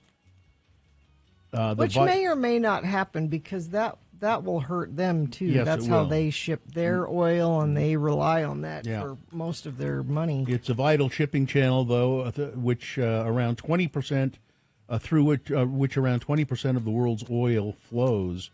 The move, which would block $1 billion in oil shipments per day, is likely to send oil prices soaring. Crude oil, the international standard, jumped 3.9% to $80 a barrel on Sunday, while U.S. crude rose to $77 a barrel. The conflict between Israel and Iran has sent oil prices yo-yoing over the past week. You shut down the Strait of Hormuz, it would be just, it would be a disaster. Mm-hmm. Thomas Massie of Kentucky, one of the most vocal Republicans pushing against American intervention in Iran, posted on social media that President Trump's bombing of Iranian nuclear sites is unconstitutional. Yep. Trump announced that American forces struck 3 nuclear sites. We don't need to go over that again. But Massey wants to introduce a war powers resolution in the House that would prohibit American involvement in Iran. This is not our war, but if it were, Congress must decide such matters according to our Constitution. So if you want to go all the way back to the Iraq War, these are very similar situations, but in that one, they brought Colin Powell to Congress to because they were going to do it the right way. They were going to vote on whether they should strike. Yeah. And Colin Powell came in and weapons of mass destruction. We have evidence of there was no evidence of weapons of mass destruction, but they just skipped all that this time because if they had, well, I don't know, they could have passed it, but they just but they did it. In Vietnam. No, Congress never authorized Vietnam. The presidents just did it. So, let's see. A man who opened fire outside of a Michigan church filled with worshipers on Sunday was hit by a car and then fatally shot by security staff who averted a potential mass shooting, police said. Churchgoers attending a morning service at Cross Point Community Church in Wayne, Michigan, spotted the gunman driving recklessly, saw him exit his car wearing a tactical vest and carrying a rifle and a handgun. Police Chief Ryan Strong said at an evening news conference the man began firing as he approached the church. He did hit one person in the leg. A parishioner struck the gunman with his car as he shot the vehicle repeatedly. Wow, this could have ended a lot worse. Yeah, at least 2 staff members were shot. At least 2 staff members shot the gunman, causing fatal wounds. Police described the suspect as a 31-year-old white man with no known connection to the church. His motive remains unclear. Let's see. Speaking of guns in public, This is in the Salt Lake Tribune. Can you, in fact, bring guns to rallies in public here in Utah? Yes, you can. After the fatal shooting at the No Kings March in downtown Salt Lake, investigators are examining the roles of two people who were armed, one who was jailed for a time, carrying a rifle that he never fired, and another person who shot and killed an innocent bystander. Utahns have a right to carry guns, openly or concealed, even at a protest. But they also are responsible for what happens when they fire those weapons. Utah is a constitutional carry state, which means that adults 21 years of age and older who are legally allowed to possess a firearm can carry it openly or concealed without a permit. This is just leaves... Including in public spaces. Leaves, because that's open to interpretation for people's motives. And the more of these guns and these types of guns that are allowed in these kind of situations, the more likely it is something like this can happen. And as Ed Brass was saying when he was here this morning, our attorney, it's hard for police officers in that situation to look and go, is this somebody that's trying to do something, or is this somebody just... More guns is never a good idea. They're just exercising their constitutional right. And well, are they or are they not? I can't tell. Well, they are. Meaning, do I need to take action or not? Are they being threatening or not? These are all judgment calls. Yeah. It's easier to get a gun and stick it in your pocket and hide it than it is to get a driver's license. Yep. I don't get that at all. COVID-19 variant that may be driving a recent rise in cases in some parts of the world has earned a new nickname, razor blade throat COVID. That sounds painful. It's because the variant NB181 or Nimbus may cause painful sore throats. The symptom has been identified by doctors in the UK, India, and elsewhere, according to media outlets in those countries. Other COVID-19 symptoms of that variant include fever, chills, cough, shortness of breath, loss of taste or smell. Experts say that there isn't a major cause for concern with Nimbus variant, but you may need to know that the rise in cases late last month is primarily in eastern Mediterranean, Southeast Asia, and Western Pacific regions. So if you're planning on traveling there, be aware that that's where it's strong. Airport screening in the United States detected the new variant in travelers arriving from those regions to destinations in California, Washington, Virginia, and New York. Let's see. The Mesa County Sheriff's Office says that they've placed one of its investigators, Alexander Zwink. I'm sorry. That's his name, Zwink. Alexander Zwink, on leave following the sharing of information about the University of Utah student that led to her detention by immigration. Oh. Caroline Diaz-Goncalves had a hearing Wednesday to determine if she was a flight risk. The judge issued a bond that, once paid, will result in her release from detention. I think she's out.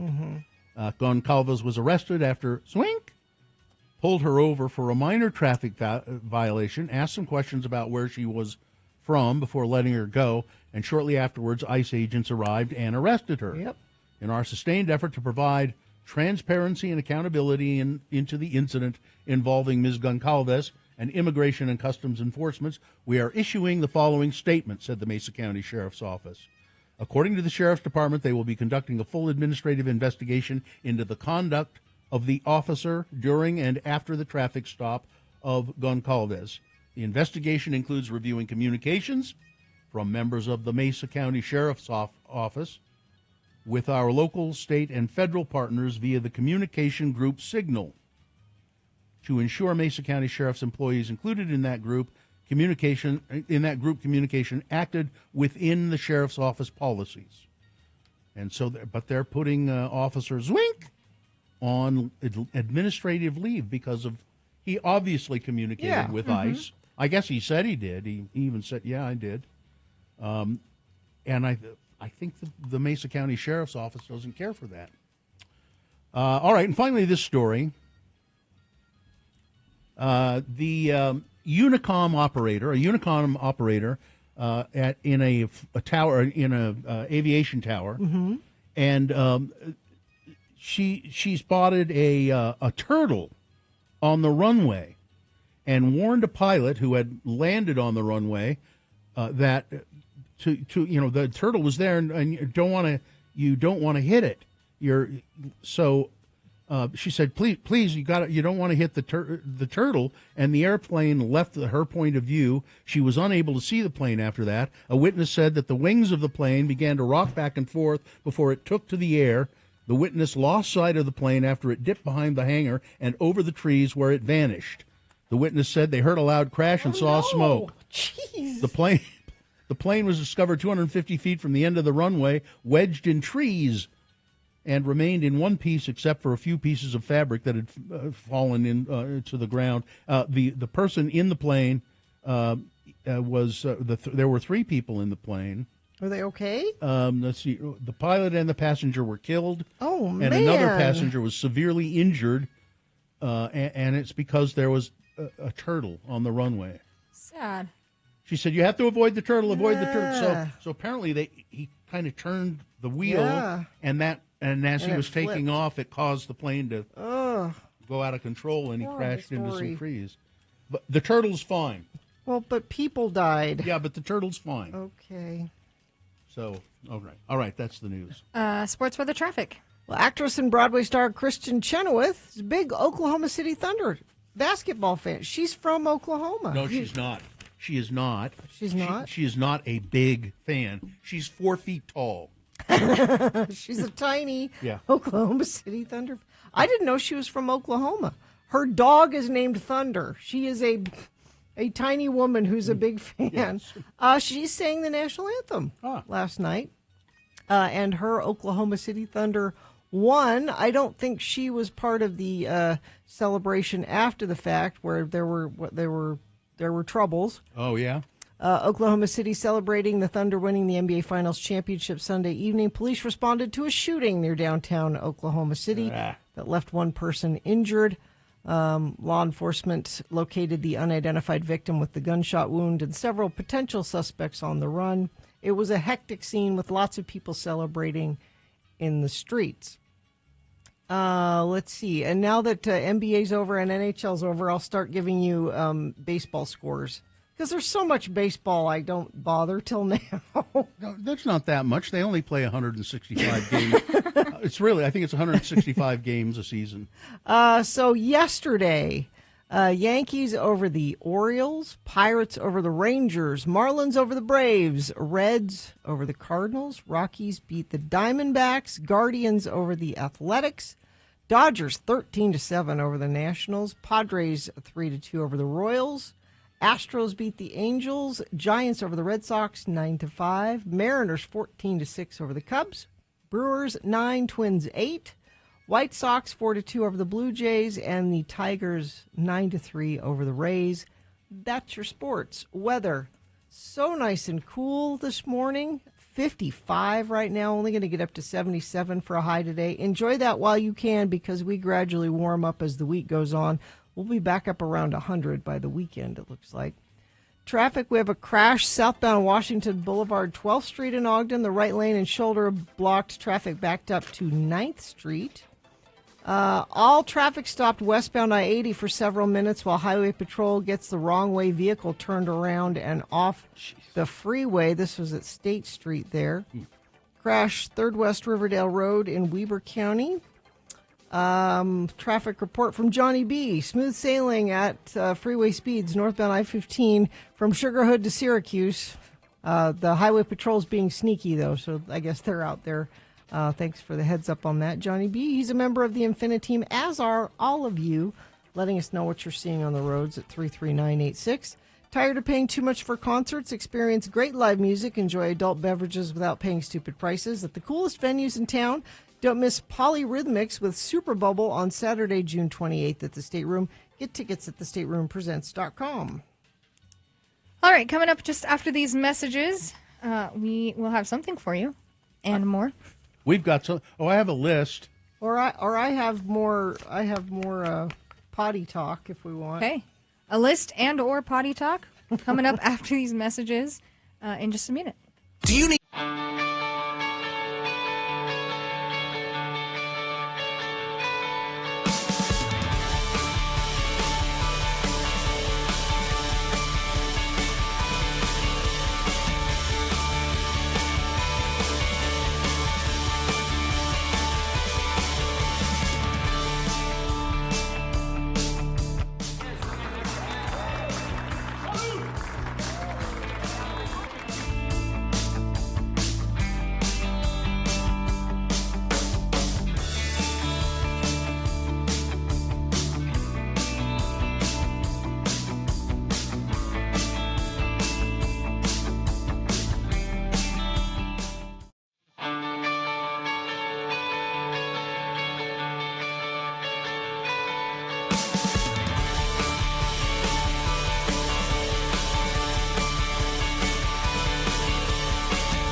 Almost 8:51. And I don't think our friend Dave at Cabin Fever will mind sponsoring Potty Talk. Cabin Fever, located. You should have asked him. Oh, Dave will be fine. Okay. This is Cabin Fever we're talking about, Bill. Okay. Locally owned and operated since 1982, located in the heart of Trolley Square. It's Cabin Fever, so much more than a gift store. It is so much more. It is. Now, earlier we were talking about urinals with Dr. Hurd at Weber State University. And I received this from another doctor friend of ours, Dr. Paul White. It says, uh-oh, Gina. Uh-oh. Here's an article from the New York Times. About pee? About pee. And there's a University of Utah connection, he says. The headline is going to the bathroom just in case bad for you. Experts weigh in whether proactive peeing affects your bladder health. So when we were talking about peeing last week, I talked about how I'm a big fan of the, preventative pee. I think we all do that. We say, we're going to get in the car. I better go to the bathroom first. Yeah. Before we go on a long car ride. Well, and here's some information about that. As children, Many of us were encouraged to pee before we left the house or whenever a bathroom's nearby. There's a good reason, just in case, can help prevent accidents, particularly among children prone to, quote, holding it. My grandfather, he didn't say, do you need to go to the bathroom or you should go to the bathroom? He'd say, it's time to water your pony.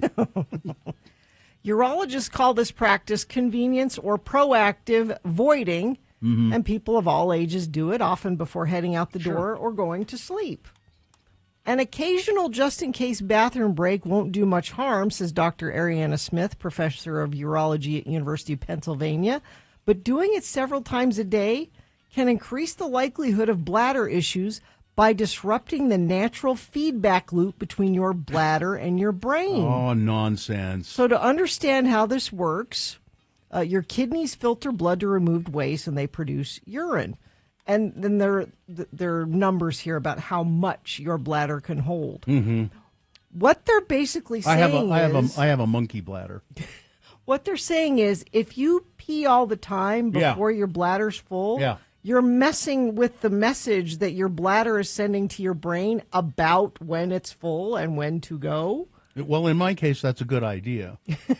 But it can make it so you will have to go more and more often because every time you have just a little bit of pee in there, your bladder's going to go, oh, we got to get rid of this. Will you excuse me? I have to go to the bathroom. Is it possible to break the habit? Yes. Researchers have found that the brain has more control than we might think, says Dr. Elaine Meckland, chief of geriatrics at the University of Utah Medicine. Wait a minute. You are telling me that my brain has control over my bladder? Actually, Dr. Markland says mind over bladder specifically. If you want to reduce preventative bathroom breaks, try deep breathing and distraction like I'm in control. So you find like you need to go and you can talk yourself out of it. This goes against everything I ever thought. I've always thought the minute you feel like you need to go. Being able to mindfulness your way out of the sudden intense urges to pee. It's true though. Now it's true that sometimes, like when we're on the radio, and I'll feel like I have to go to the bathroom, but then I just sort of ignore it. You can't because you're here. We keep talking, and the feeling kind of goes away, and then it'll come back after a little while, and then I'll ignore it again. So this is what I'm doing. I'm exercising mind over bladder. And I'll get to the end of the show and I go, whoa, have I got to pee? And I always thought that was a bad thing, but reading this, I'm like, oh no, that's good to be able to. I guess I do it because because if I didn't do it, I'd be going to pee every 10 minutes probably. There's a growing body of research to suggest that physical therapy for pelvic floor muscles can help people have control over when they pee.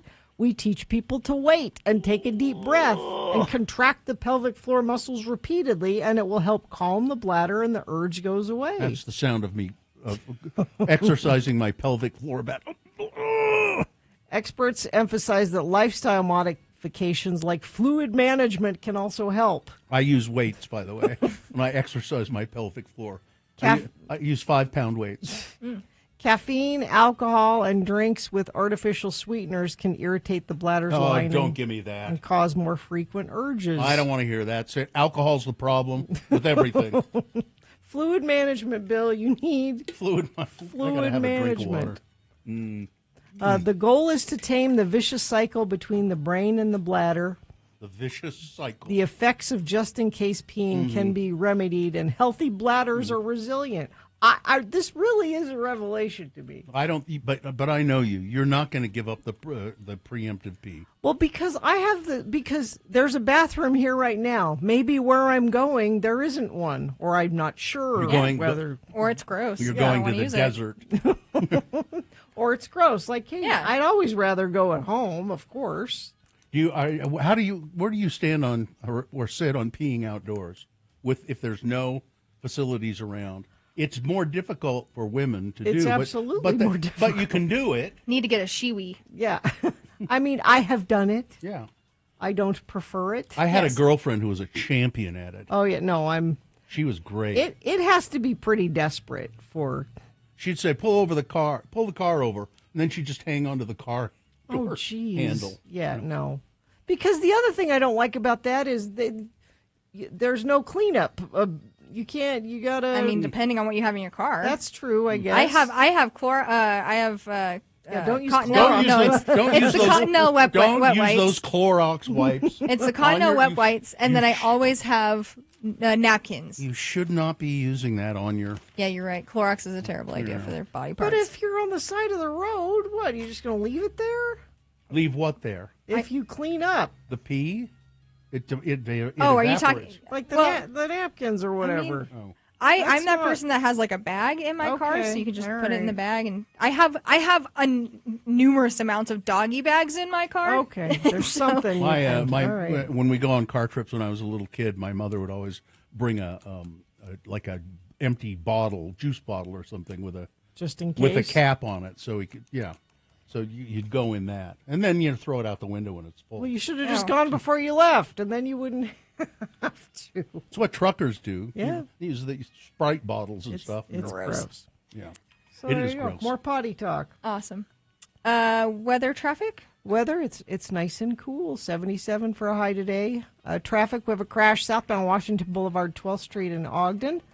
The right lane and shoulder are blocked, and traffic is backed up through that area. We also have, let's see, southbound US 89, 12th Street in Ogden. That's about it. Everything else looks like it's being cleaned up. A couple different people reporting motorcycle cops. About 47th and Bangor, all the way down to 35th and Bangor. Looks like they're out and about. So check your speed, I guess. That's traffic. Haster Games for board games, Magic the Gathering, Pokemon, miniatures, dice paints, and more. Haster Games, 6831 South State or hastergames.com. All right, it is the boner recap coming up just after these messages and a song. If you didn't hear the boners this morning, you can always go over to x96.com, find the boner post, and cheat. But you can call in 877-602-9696, and if you play the boner recap, you could win. You could win a chicken bucket. Yeah. A Radio from Hell chicken bucket does not contain chicken. Does contain a Radio from Hell diner style mug, T-shirt, and maybe other one of our things. water bottles. Oh yeah, we've got these new Radio from Hell and X96 branded water bottles. Yeah. So 877-602-9696. Call in to get ready for a boner recap. And Stockton 12 Honda. Stockton 12 Honda, your neighborhood Honda dealer. Stockton 12 Honda's service department. Let's talk a little bit about that. They really, whether it doesn't have to be, you don't have to have purchased a car from Stockton 12 to use their service department. They are terrific. Step into the dealership, take a look at the service department. They have service specials all the time. You can go to their website, Stockton12Honda.com, see the daily specials that they have. Say they have same-day service available. If you call today to make an appointment for service, you can get in today. They have a mobile repair service at Stockton 12 Honda. They come to you. They just give them a call, find out what they offer with the mobile service, or you can go again to Stockton, 12Honda.com for more details on that. See how the service pricing compares to the competition. Go to Stockton12Honda.com today. Stockton 12 Honda in the Southtown Auto Mall in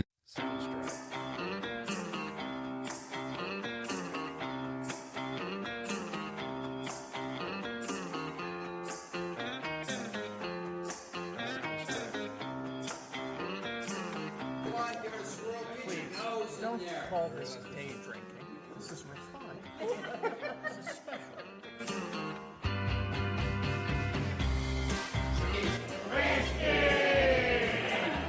Cheers, everybody.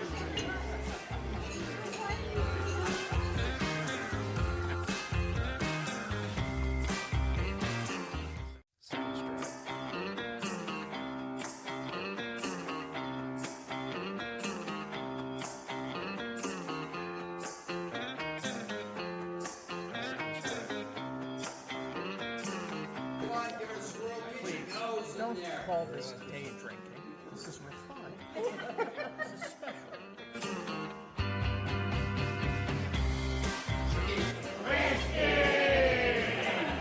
Cheers, everybody.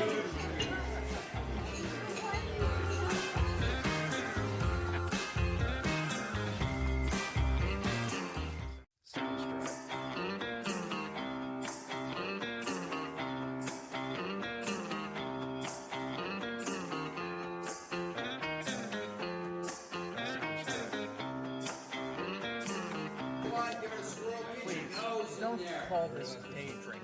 This is refined. This is special.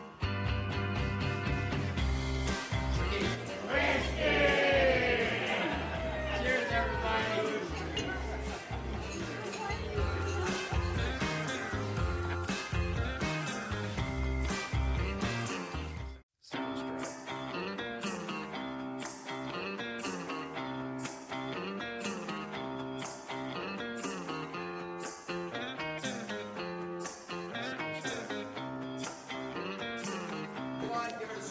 Please, don't call this day drinking. This is refined. This is special.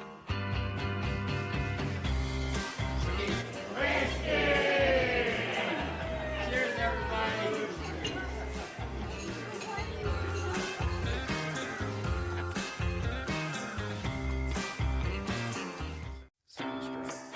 Now, what have you got here? Now, my wife knows people who know people. That's handy. And the person that they know works for Lay's in some capacity. Lay's potato chips. Is that the Frito-Lay company? Yeah, the Frito-Lay company. And they have put out these flavors are not available in stores yet. They will they be? They will be. These are flavors that they're going to put out. Okay. And they're interesting. What have you got? We start with masala. What is masala? It says here, inspired by tastes of India. Okay. Masala. Uh-huh. And then there's Like this chicken one. tikka masala? Exactly. Yeah. And then this one, inspired by tastes of Korea, honey butter. Well, So, now we're talking. Who wants to go first? I don't care. Well, I'm closest to you. Do you want to start with? Easiest to handle. Want to start with masala? Sure. Okay. Let me open that up. There you go. Oh, okay. They look like a barbecued chip kind of thing, but the masala. You should taste the star anise in there. You should taste the. You like that? Mm-hmm. All right. Let me see. I like it. It's a little spicy, not too spicy. I like That's not it. bad. I'd Yeah. buy those. Guy says that they've had masala in Canada for a while. I hear good things. Yeah. It kind of lingers with a little bit of a burn, But not crazy. but not crazy burn. That's fine. Yeah, okay, here's honey butter. Let's try honey butter. You know, the first time I ever, we had barbecue potato chips when I was a kid. That was about it. I don't care for that. That's fake butter flavor. I don't like fake butter flavor. I don't mind it. I don't like that. Let me look at the ingredients on there. I like the other one better. You like the masala, but not the honey butter? Yeah, I need a palate cleanser with the masala. Oh, you do? No, I kind of like that. I kind of like the honey butter. It's different. Yeah. It's there's natural flavors. It says natural flavors, It Gina. can be anything. Dirt's a natural flavor. So when I'm growing up, we had potato chips, and then we have, I think the first variation was barbecue potato chips, Yeah. and then maybe sour cream and onion, and that was it. And then I go to England, Yes. and I got ketchup potato chips and gravy potato Dill chips, pickle. Dill pickle. dill pickle potato. What? What's going Yeah. on here? Lamb. Remember lamb? Lamb. Yeah, that's right. So potato chips are going crazy. Is what I'm saying. I love it. I love it. I like these. Okay. Well, I'll have that sweet one then. Yeah. That's good. What stores will they be in? I don't know. Look for them in a store near you. I'm giving you the totality of my knowledge about this whole thing. She knows somebody who knows somebody.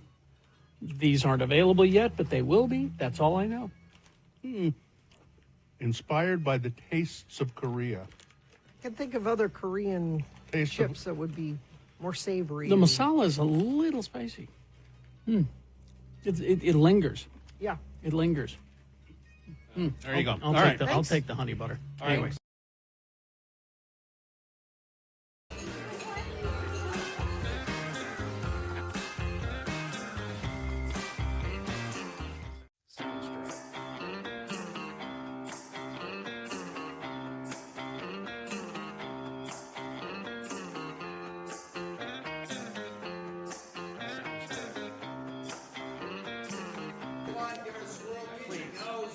call this day drinking. This is refined. This is special.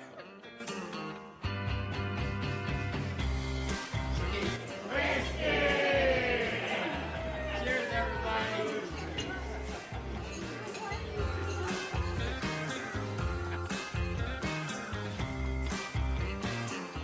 Sounds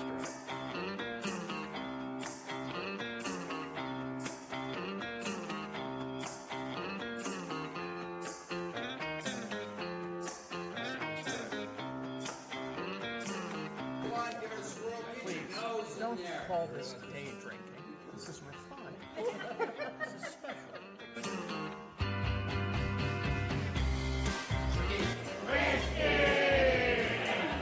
Cheers, everybody.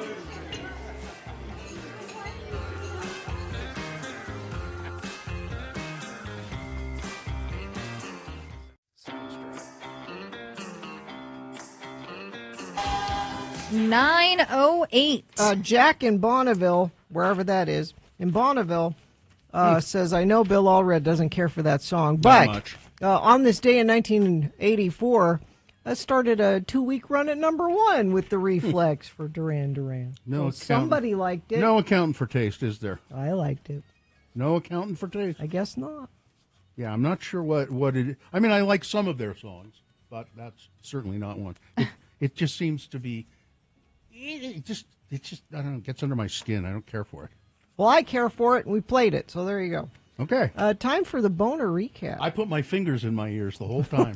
The boner recap. Yeah, we got somebody on the line. We do. It looks like we've. Oh, my mouse isn't. There we go. Looks like we've got Dr. Mike. Dr. Mike, good morning. Good morning. Dr. Mike, you might win a Radio from Hell chicken bucket. It does not contain actual chicken. Bummer.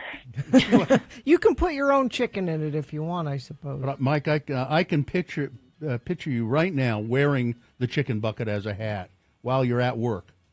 It would be preferable. And does it double as a bathroom if you're on the highway? You bet. I guess You it use could. it for that. Yeah, sure, it could. It's suitable for all kinds of things. Yes. All right, Mike, we're going to do the. I'll read you the boner candidates, and I know you know who won, so this will be what they call a lead pipe cinch. Right? That's got to hurt. Yeah. So boner candidate number 1 was someone's been sleeping on my couch, and there he is. It's a story of in West Jordan, which the mayor of West Jordan tells me is the best Jordan. It's a guy. This couple comes home to their apartment and they find a stranger sleeping on their couch.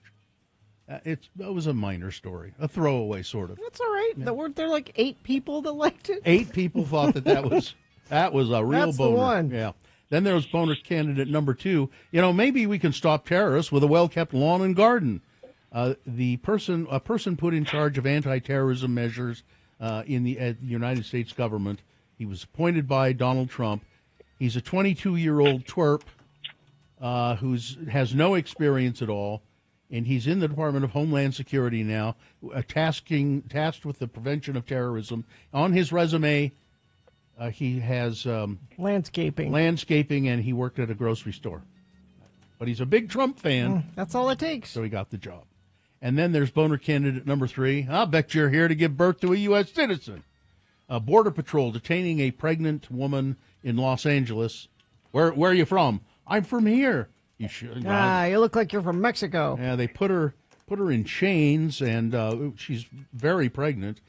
She thinks that, and they finally let her go, although her husband is still in custody. But she thinks that the way they handled it started her contractions, and she rushed to the hospital when they let her go, and she had a healthy baby, thankfully.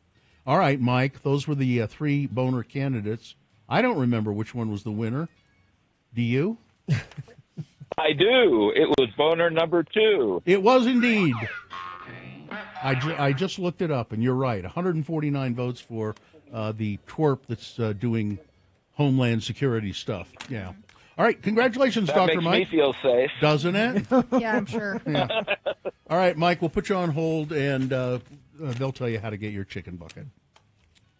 Thank you. You're welcome. Thank you.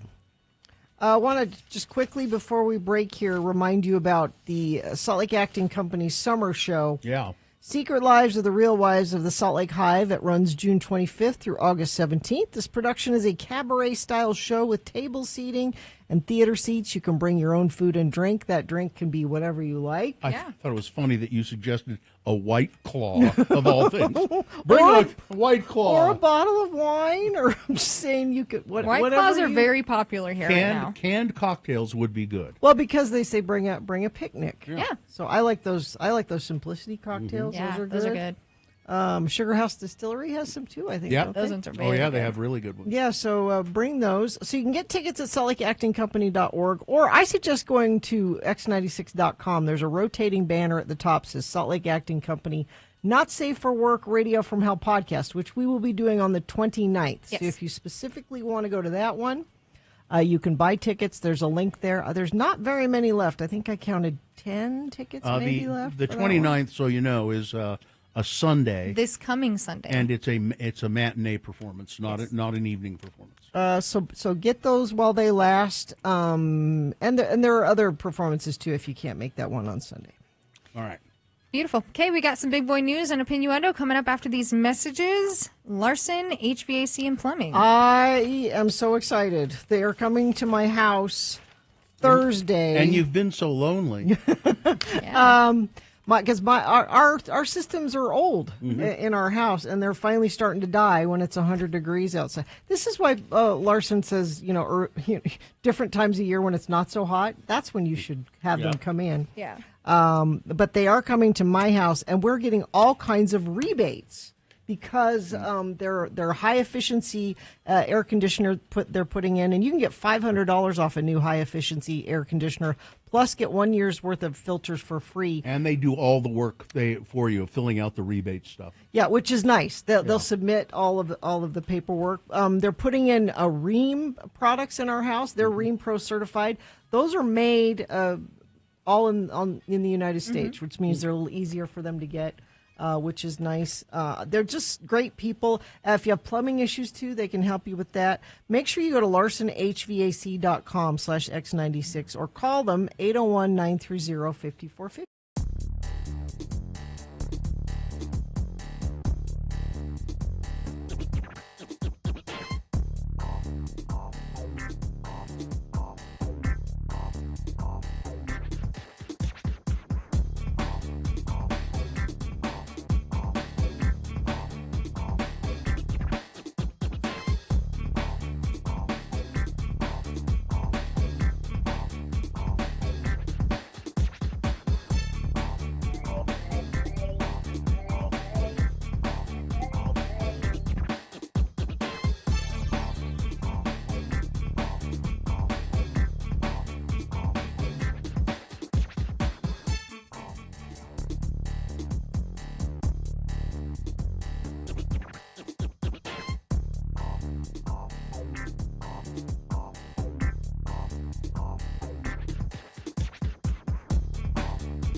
6. 9:19. It is time for some big boy news and Opinioendo, brought to you by Smith's Pharmacy welcomes Express Scripts, Medicare D, and TRICARE Department of Defense Plan members. You can transfer prescriptions at smithsfoodanddrug.com/payer update. Alleged assassin Vance, I think they're pronouncing his name Belter, has claimed that Minnesota Governor Tim Walz instructed him to kill Amy Klobuchar, Senator Amy Klobuchar, in a rambling letter addressed to the FBI, the Minnesota Star Tribune has reported. Belter, who killed State Representative Melissa Hartman and her husband and shot State Senator John Hoffman and his wife earlier this month, claimed in a letter that Walz instructed him to carry out the killings so that Walz could run for Senate. Klobuchar is one of Minnesota's 2 sitting senators, having been elected to her 4th term last year. Walz, who ran as Kamala Harris's vice presidential candidate last year, is not running for Senate. The letter is reportedly 1.5 pages long and incoherent and hard to read. In it, Belter alleges that he had been trained by the U.S. military off the books, and that Walz had asked him to kill Klobuchar and several other people. He is cuckoo. Senator Tina Smith, the other senator from Minnesota, was also named in the letter. While unable to comment on an open investigation, a spokesman for the Hennepin County Attorney's Office said, "Due to the seriousness of the allegations it contains, we will state only that we have seen no evidence that the allegations regarding Governor Walz are based in fact." A spokesperson for Walz said on Friday afternoon that this tragedy continues to be deeply disturbing for all Minnesotans, adding that Governor Walz is grateful to law enforcement who apprehended the shooter, and he's grateful to the prosecutors who will ensure that justice is swiftly served. And we will also point out that Mike Lee, our senator, has still not apologized for his tasteless comments about the whole thing. The new movies came out. And you went to the movies. I went to the movies. I went to see the 28 Years Later, and it's very good. But Pixar had a new movie out. Elio, and it did not do well. It was a record low $21 million Pixar opening. Lowest ever for a Pixar. How to Train Your Dragon is still solid. Number 1. It earned $37 million in the week. Next, 28 Years Later, with $30 million. And then Elio with $21 million. Lilo and Stitch is number 4 with $9.7 million. And Mission Impossible, The Final Reckoning, number 5. And at the bottom of the list, a movie I don't even know what it is. Number 10, Kubera. Never heard of it. Don't know what it is. $1.7 million. Yeah, Elio, I don't remember hearing about it ever until, this week there's this new Pixar movie coming out. It sounds like, I kind of like the way it sounds. My nephew loved it, apparently. They went to see it over the weekend. But yeah, it's about this kid that just wants to be in space and wants to be abducted. He lays down on the beach and he writes in the sand, "Aliens, come and kidnap me." Yep. He wants to be abducted by aliens, and then in fact he is. Maybe releasing it around the same time another kids movie was just released, How to Train Your Dragon. Yeah. They should spread them out a little bit, probably. Well, anyway, there it is. Bruce Springsteen felt capable of handling fame when he was at the height of his career. The 75-year-old rock legend first enjoyed success with his Born to Run record in the mid-'70s and then had a major resurgence with Born in the USA a decade later, and admitted that while he had no particular interest in staying at that level of fame, it was a cool thing at the time. He told the Sunday Times, "Well, I was 35. I'd had previous experience of fame at 25, so I was capable of handling the moment. 90% I enjoyed the ride. 10% of it was stressful. And my take on it now is that it was a cool thing to be at the height of the cultural conversation in the pop world for a while.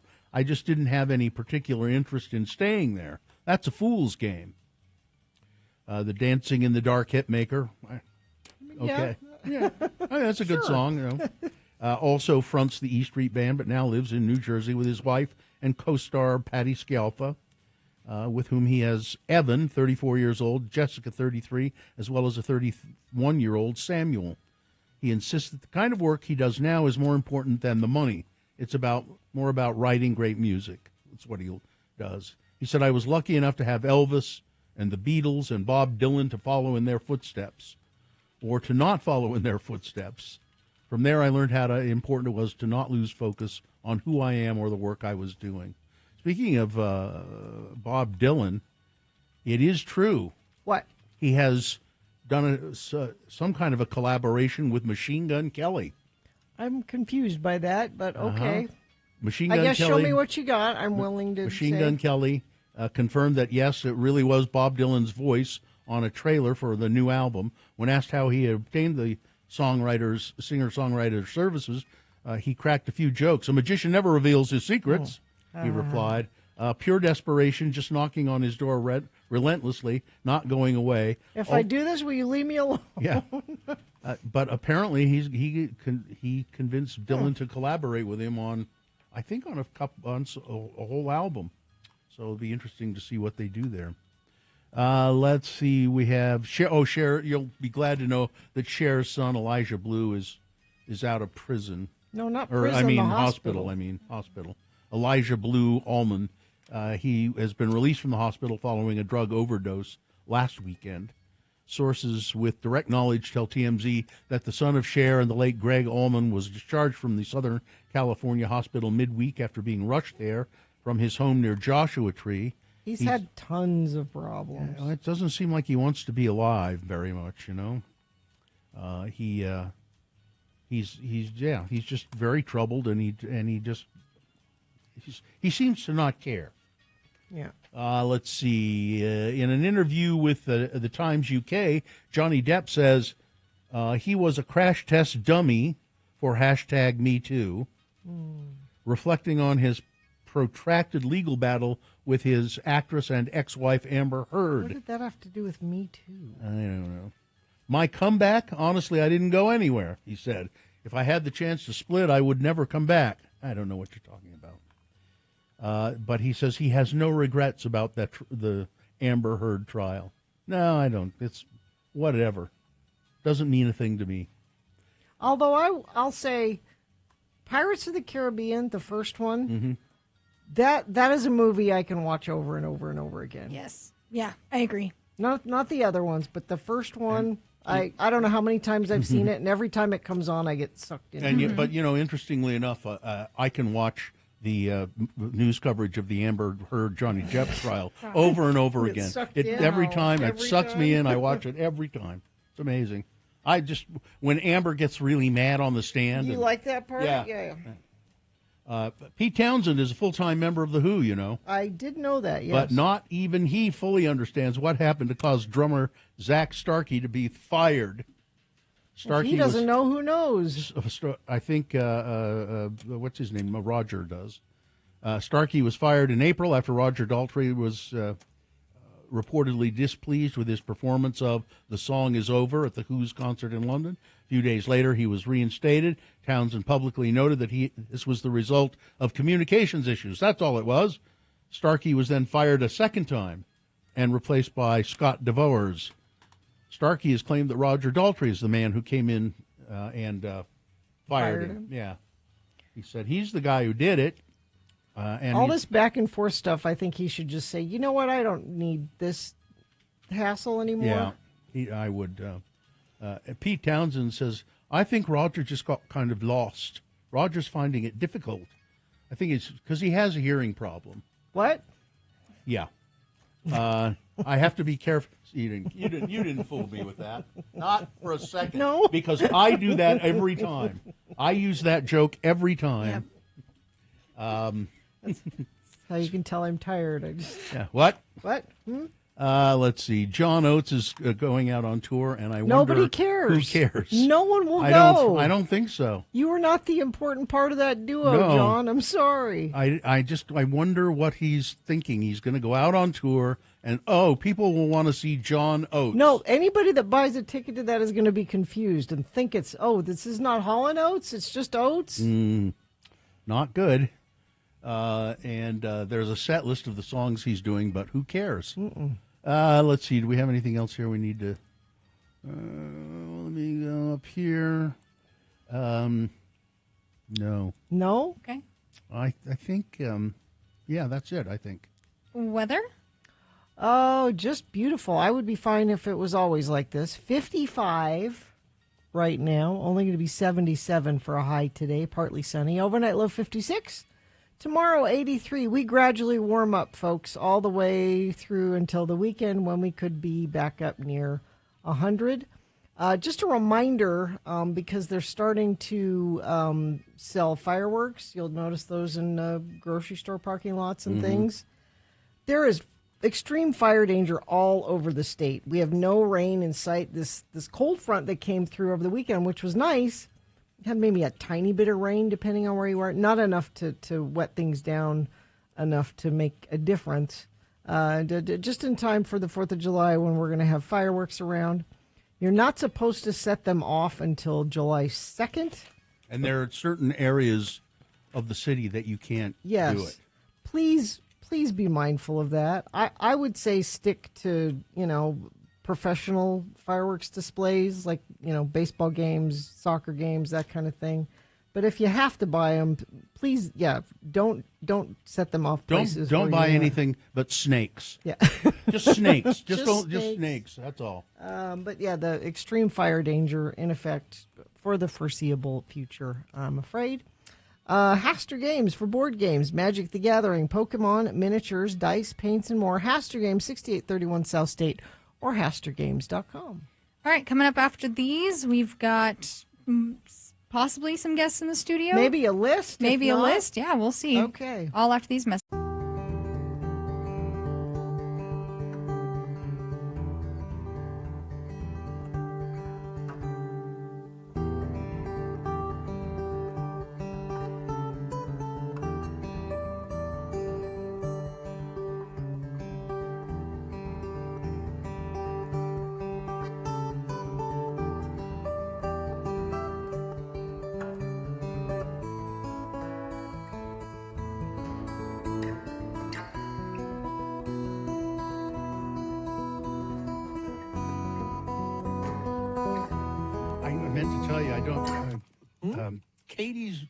Katie saved the day for me. How did she do that? Or for my family. She often saves the day. Well, yes. So I went home on Tuesday, and then we had that horrible snowstorm, and my power was out.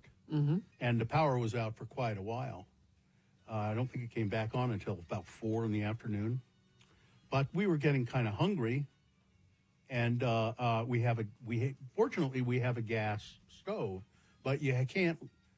Usually there's an electronic igniter, but if that doesn't work, you have to light it with matches.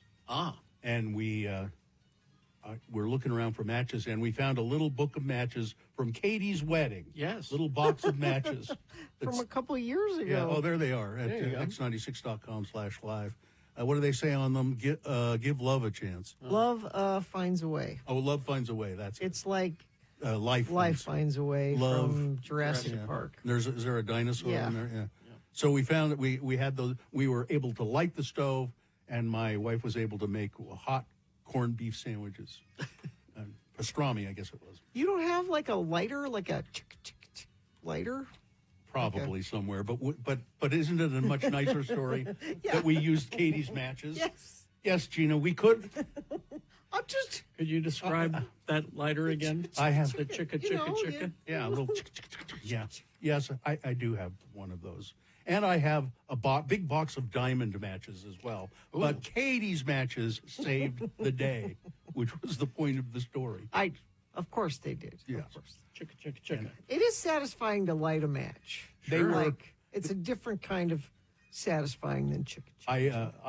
I always like to have a match instead of a cigarette lighter when I was a cigarette smoker, because I could light a cigarette in a windstorm with a match, which you can't do with a lighter a lot of times. There's a technique where you strike the match and then you cup it in your hands to hide it from the wind. Can't do that with a lighter; you'd burn your hand. Yeah. One of those. Chicka. Yeah. Yes, I have one of those. For some people, matches are a little too satisfying, though. Yeah. Oh. That could be a problem. Yeah. And we kept that little box of matches from Katie's wedding For just such an in the occasion. drawer next to the Yes. stove. Yeah, actually. like you do. Yeah, because it's small, compact. Can't put a big old lighter in there. Just had them there, and we had delicious sandwiches. Nice. And Katie saved the day.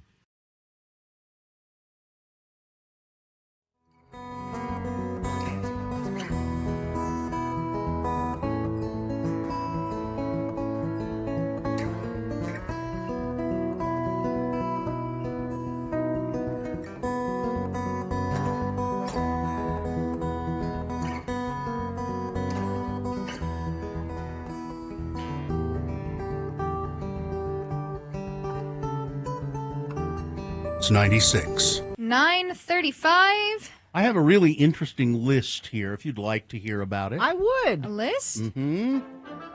It's Radio from Hell with another list, because people love a good list. X96. All right, this is the 100 best movies of the 21st century. Wow, okay. Now, obviously, we won't be able to do the No. whole 100, but I thought maybe we'd do the bottom 10 and the top 10. Okay. Of the 100 list. Now, this is not just some random thing. The New York Times put this together. They embarked on an ambitious project polling more than 500 filmmakers, stars, and influential film fans to vote for the 10 best movies, and then that kind of got away from them. Yeah. And it ended up being the best 100 movies of the 21st century. Voters included Oscar-winning directors like Pedro Almodovar, Sofia Coppola, Barry Jenkins, Guillermo del Toro, and actors like Chiwetel Ejiofor, Mikey Madison, John Turturro. So they really did try to, and then they compiled it all and came up with. So we'll just do the bottom 10. Okay. At number 100. Yeah. Superbad. Okay. And I have never seen it, but as I read, I know about it. I've never seen it, and it looks, and apparently it's really funny. Everybody knows the name McLovin. Yeah, exactly. I know it, and I haven't even seen the movie. And then number 99, it's a movie that I'm not sure anybody will know, really. It's a Korean movie directed by Bong Joon-ho. It's called Memories of Murder, and apparently it's excellent. Then that's who did Parasite, right? I think so, yeah. Then number 98, a really good documentary by Werner Herzog, Grizzly Man. Mm-hmm. It's pretty stunning, pretty damn stunning. 97, a great movie, Gravity, Alfonso Cuarón. I like that movie a lot. Yeah, with Sandra Bullock. And really groundbreaking special effects. And George Clooney's in it. Let's see. Then number 96, Black Panther. Okay. That is one of my favorites. Ryan Coogler directed that, and then he's got Sinners out right now. Number 95, I've heard people talk about this movie. It's a foreign director, Joachim Trier. The Worst Person in the World is the name of the movie. And then number 94, a great movie, and you sort of forget about it, Minority Report. That is a really good sci-fi movie. I haven't seen that in a long time. Steven Spielberg. Excellent It's Tom movie. Cruise. It's number 93, George Clooney starring in Michael Clayton, which is about Irish and the Troubles and all that. And then 92, Gladiator. Nearly killed her. Yeah, with Russell Crowe. 91, a movie I've heard of. I think it's a small movie called Fish Tank.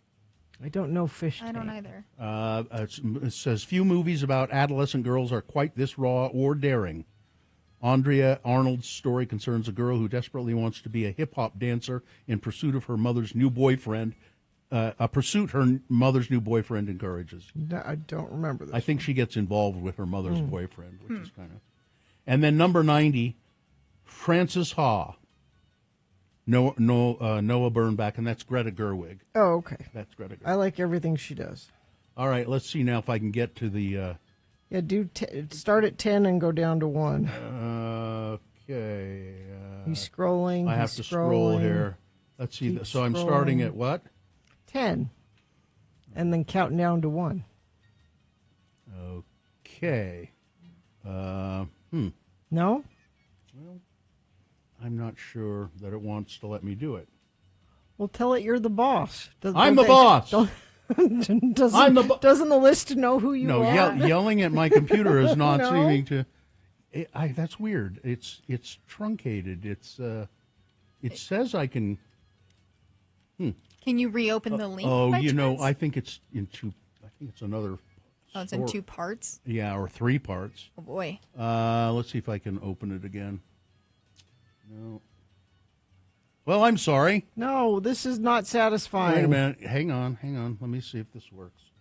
Okay, starts at the bottom for some reason. Starts at the bottom and then only goes so far.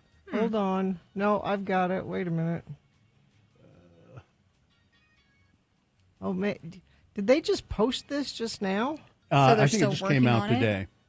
Maybe they're still working on that then. And it's just not complete. Because I can't get it to open past 80. Yeah, that's as far as it. So What's maybe number 80? Number 80 is Black Swan. That's a good movie, actually. I like that Darren movie a lot. Aronofsky. Mm-hmm. Go ahead and do some other ones. I'll see if I can get it to open. Let's see. 83, Inside Llewellyn Davis. That's a Coen Brothers movie. Mm-hmm. 84, Melancholia. That's Oh, a yeah. Lars Van Trier with Kirsten Dunst. Kirsten Dunst. Apparently, it's 80 it's weird. 85 is Anchorman. I'm glad there's comedies on here. Me I'm too. glad they're not all just serious. 86 is Past Lives. So the movie that's out right now with Dakota Johnson and Pedro Pascal. The and Chris Minimalist? yeah. That one? Yeah. Is it Minimalist? I think it's called The Minimalist. Same director for that. 87, Lord of the Rings, Fellowship of the Ring. Yes. I feel like that should be higher. Yeah. 88, Gleaners. Never heard of that one before. Oh yeah, I've seen it actually. Oh yeah, it's a documentary about the Gleaners. Gleaners are people who go around and scavenge things. Yeah. 89, Interstellar. It's a great movie. My kids love that movie. Now we're getting into the ones you've done already. I'm not sure why I can't get past that. Yeah, I don't know. It's weird. And I'm a subscriber to the New York Times. Damn it. I'm going to register a complaint. The furthest I could go was Gleaners. That's no fair. Yeah, well, we'll try to find the rest of that. We'll get it someday. Yeah. I'm just wondering if they've just posted it. Maybe they haven't posted it. They in haven't order. finished it yet. Yeah. Maybe. No. I can't get it either. I don't know. It's not going to happen. Okay. We hope you'd enjoyed another list with Radio from Hell on X96. We tried our best. Mm-hmm. At least you got the last 10. Yeah. No, you want the top 10. I mean, you do want the top 10, I want yes. the top 10. And you're a subscriber. No, that's just. Maybe we We'll can get it. tomorrow. We'll get it. I can tell you which films Pam Anderson voted for, or which ones that Pedro Almodovar voted for. What did Pam Anderson vote for? Let's see. So her list would be here. Here are the movies that she affected her most: Amelie, Blue Valentine. I can't even read that. Lost in Translation.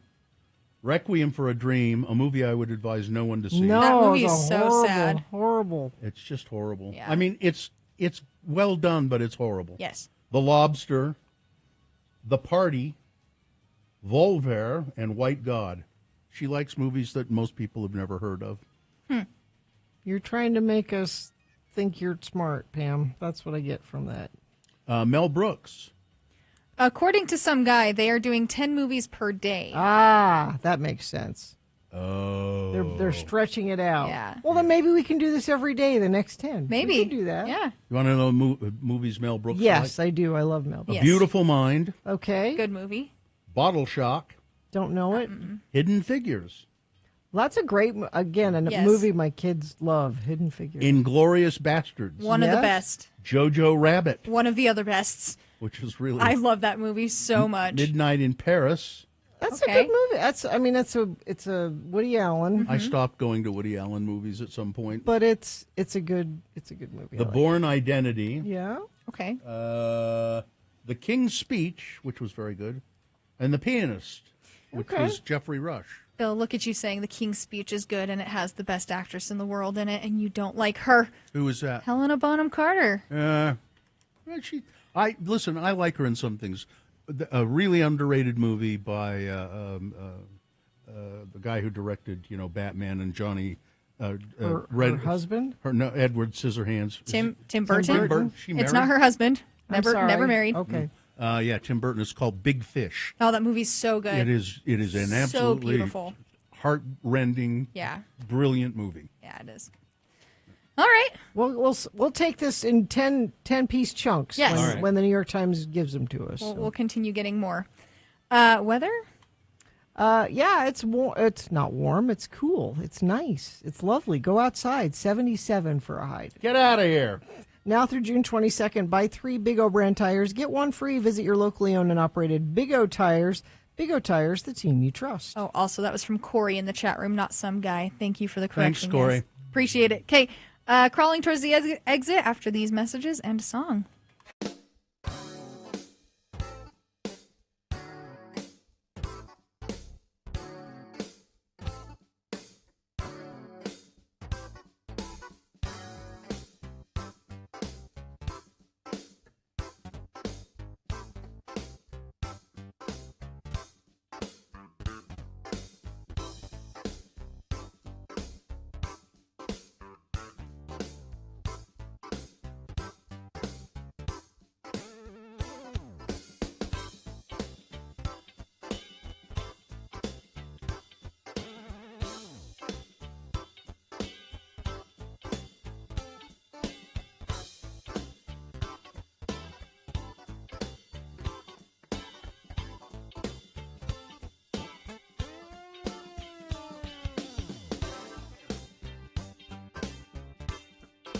Thank you.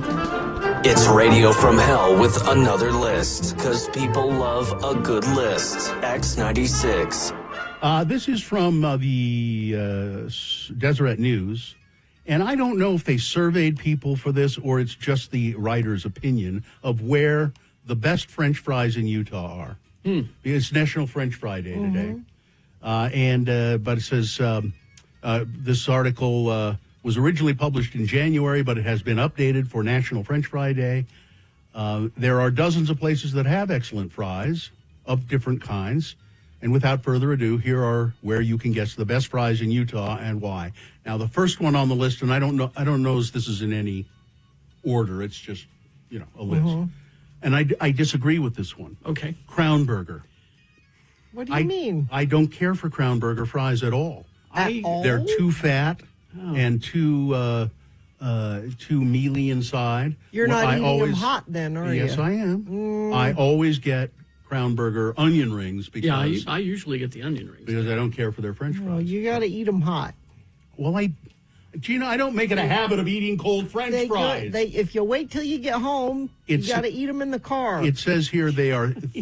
Here's why I don't like them. This is the way they say why they like them. Okay. It says they're thick and salty. They are not as crispy as other places, but what makes them stand out is their fresh taste. I don't agree. Number 2, and I agree with this one, and I think these are the best French fries in town. Bruges Belgian Bistro. Oh, that's their specialty. The Bruges fries. They are crispy, well salted, and have great dipping sauces, and they're great. I agree with this one as well, although I have to tell them don't put salt on them. Tony Burger. They have the skinny fries. I like the skinny fries. And they're shoestring fries, and they're really quite good. Haven't had these. Spitz. Mediterranean place. Oh, Katie likes those. I'm not, no. And then they say they have street cart fries loaded with different toppings. Lucky 13 fries. I've had them, but I don't remember them. I usually get onion rings at Lucky 13 as well. They have, it says... They're okay. Cajun fries if you want. Yeah. Garlic rosemary fries. Cubby's, not familiar with it. They do a crinkle cut. Yeah. Okay. Apparently they have a pretty good burger. I've been told. Cubby's. Crinkle cut sweet potato fry at Cubby's. Do we count sweet potato fries as fries? I think that should be a separate category. I don't think sweet potato fries are fries. They're not fries. They're good. They're sweet potato fries, but they're not. Wait, hold on, you two. Hold on. Yeah, I don't. Sweet potato is a potato. It's a tuber. But it's a different It is deep thing. fried. But they were making just regular potato fries for decades before somebody said, "Hey, why don't we do it with a sweet potato?" It tastes different. They're both tubers. And then this is the final one on the list, but I also have the list of where the best fry sauces are. Guru's Cafe. I don't even know where that is. I don't know where that is. It doesn't say in the article. It does not. And this is also sweet potato fries. Oh, this is why you don't know. It's in Provo. Oh, yeah. Oh, that's why. Sweet potato fries. And then they also have an adjacent list where are the best fry sauces. So Greek souvlaki, number 10. Really? Number 9, Arctic Circle. I think Arctic Circle is the best fry sauce because they invented it. Number 8, the Purple Turtle. That's in Lehigh. We did a show from there. Yeah, once, and I remember the fries being really good. Yeah. Crown Burger. Their fries are they have a pretty good fry sauce, yeah. I use it on You the know onion what? rings. Depends on the Crown Burger you go to. Because some of them have relish in them and some of them don't. Oh, really? And I do not care for a relish in my fry sauce. That's just Thousand Island and you're cheating. Tony Burgers, they have something that called Tony sauce, and it's essentially fry sauce. Cubby's Chipotle fry sauce. Chom Burger. Don't know where that is. No idea. CHOM? Yeah, Chom Burger. They have Chom sauce. That doesn't. Okay. And number 3, Station 22. Don't know where that is. Number 2, Hires Big H. Yes. Yeah, good. We have good fry sauce. Chom Burger's in Provo, too. That's why we don't know. I don't eat anything at Hires anymore. What do you mean? I don't eat anything at Hires anymore. I love Hires. I became disenchanted with their food some years ago. I am enchanted with Hires. And Bruges waffles and frites, because they have the great fries and they have all kinds of dipping sauces for the French fries. There you go. So there you go. Thank you very much.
A little Everclear, 9:52.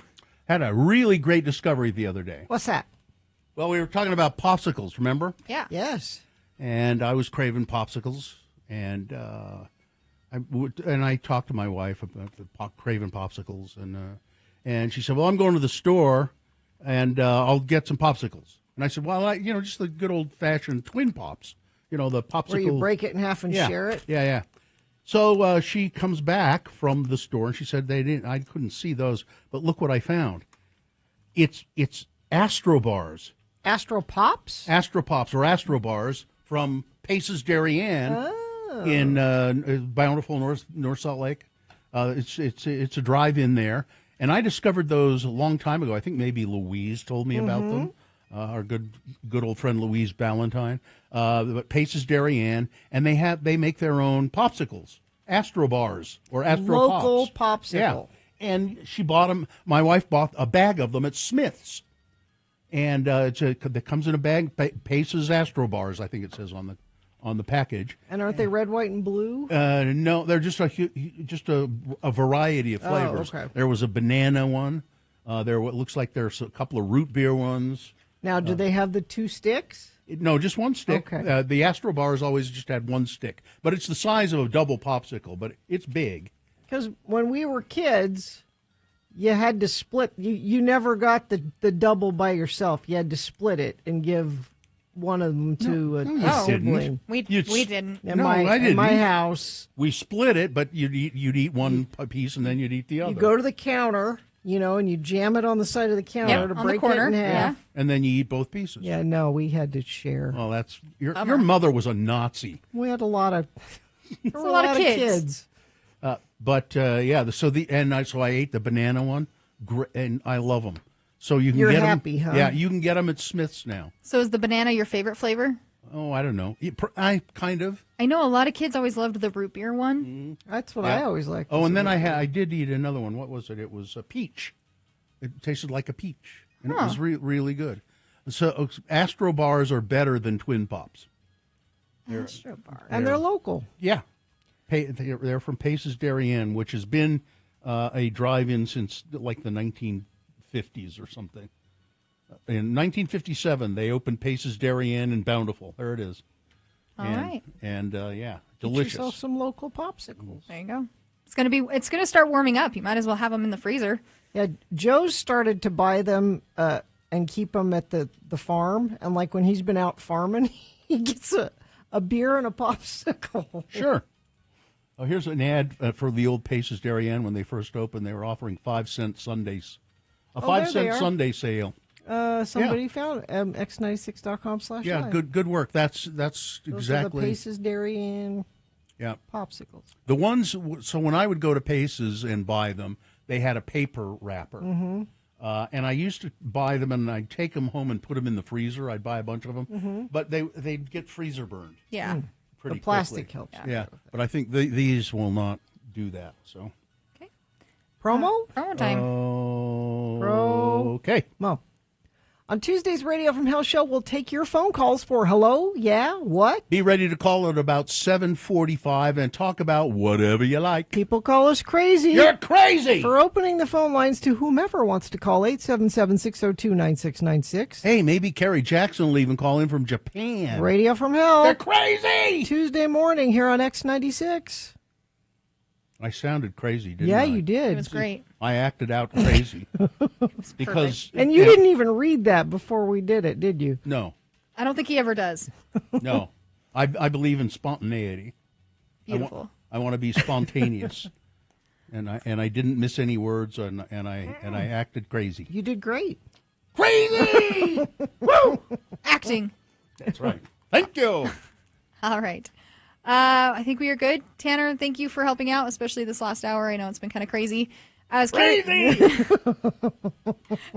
would say, live long and prosper, bitches. Don't you know who I am? I'm crazy. He's crazy. Artie Fuffkin's crazy, too, and he's